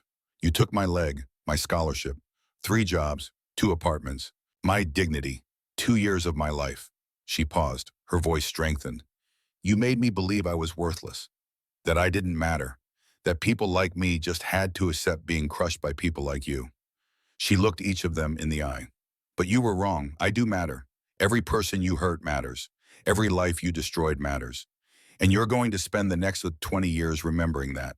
Every time you look at a prison cell and realize that all your money and power couldn't save you from consequences. The judge nodded. Well said, Miss Sullivan, and I hope your words echo in these defendants' minds for a very long time. After the sentencing, Grace walked out of the courthouse with Garrett, Titan, and Dorothy. Her aunt had recovered fully, insisted on being there for the verdict, insisted on watching the people who'd threatened her family face justice. Media swarmed them, but this time Grace didn't hide. Miss Sullivan, how do you feel? I feel like justice is real, like fighting back matters, like no one is too powerful to face consequences for their actions. What's next for you? Grace looked at Garrett, at Dorothy, at the 7 other witnesses who'd stood beside her through everything. I'm starting a foundation for victims of corruption and abuse, to provide legal support, financial assistance, protection. Everything I wish I'd had 2 years ago.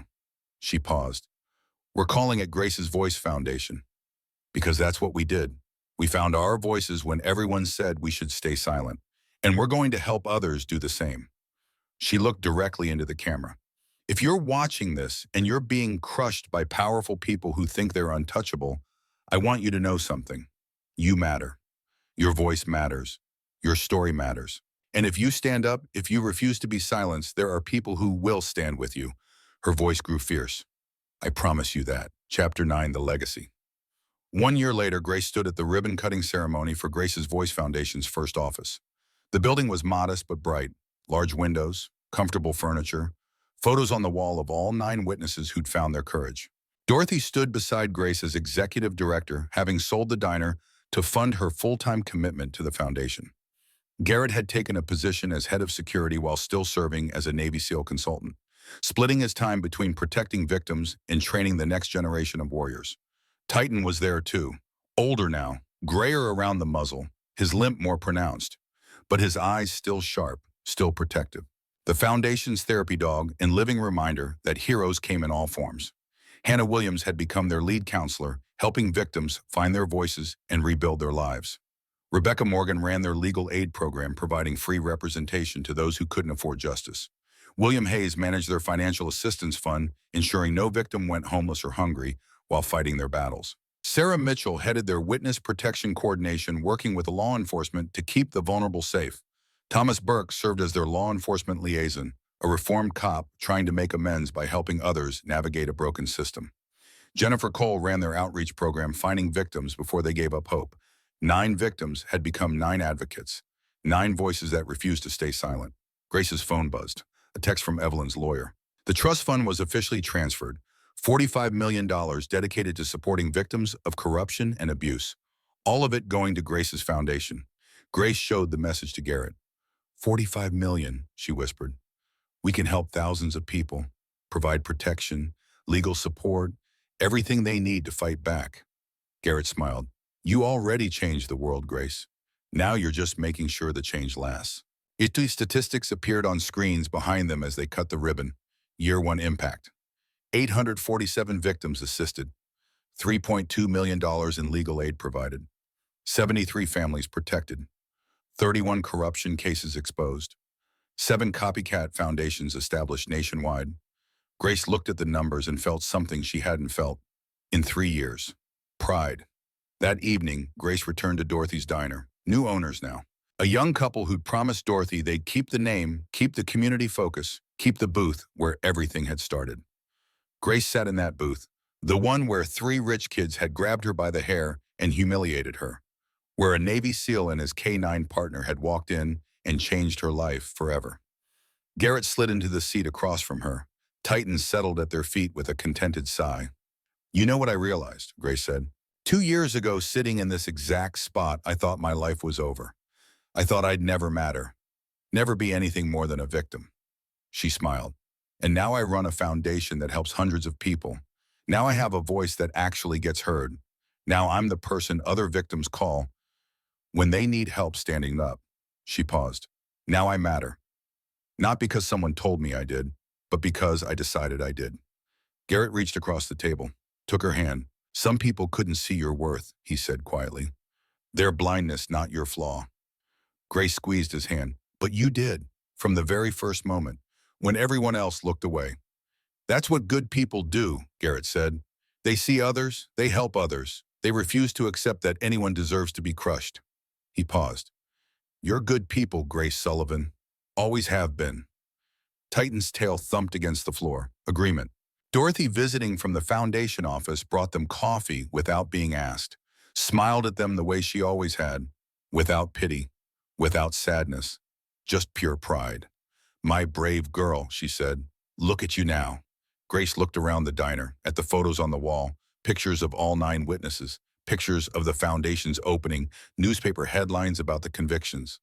A reminder that ordinary people could do extraordinary things when they chose courage over comfort. She thought about the scared, broken woman who'd been on this floor 3 years ago. Hair being pulled, hand being stepped on, dignity being destroyed. That woman was gone. In her place was someone stronger. Someone who'd learned that mattering wasn't about what other people thought. It was about what you chose to do when the world told you to give up. Grace Sullivan had chosen to fight back, had chosen to stand up, had chosen to matter. And because of that choice, 9 other people had found their courage. Hundreds more would find theirs. A corruption network that had lasted 20 years had been destroyed. Justice had been served. Epilogue. The call. Grace stood at the window, looked out at the street where her life had almost ended 3 years ago. The street where Damian Caldwell's BMW had run her down. The street where she'd died twice.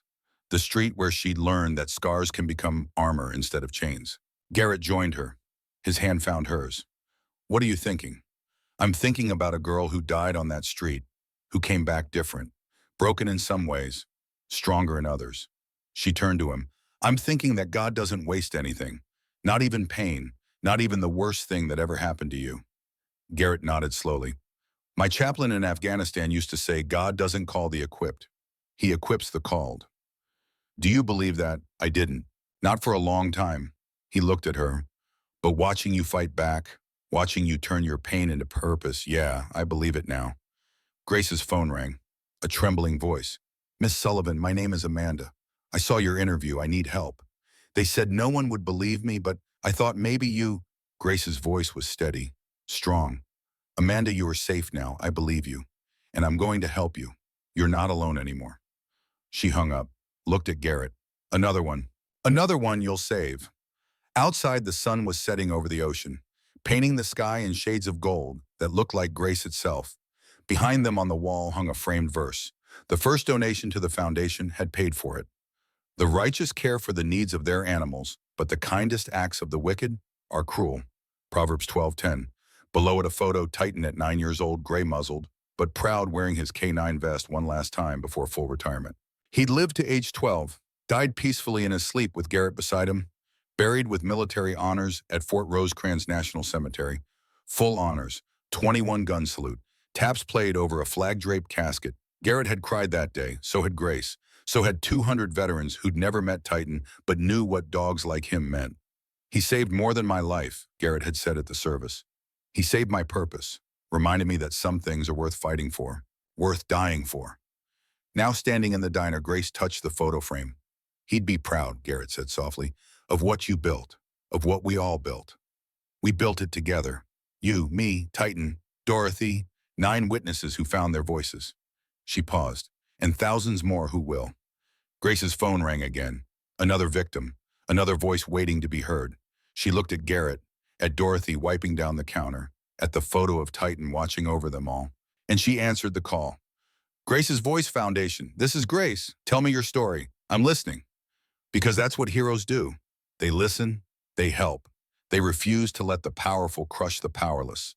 They stand up, and they never ever stop fighting for what's right, no matter what. God bless you all, and may He bless every voice brave enough to speak.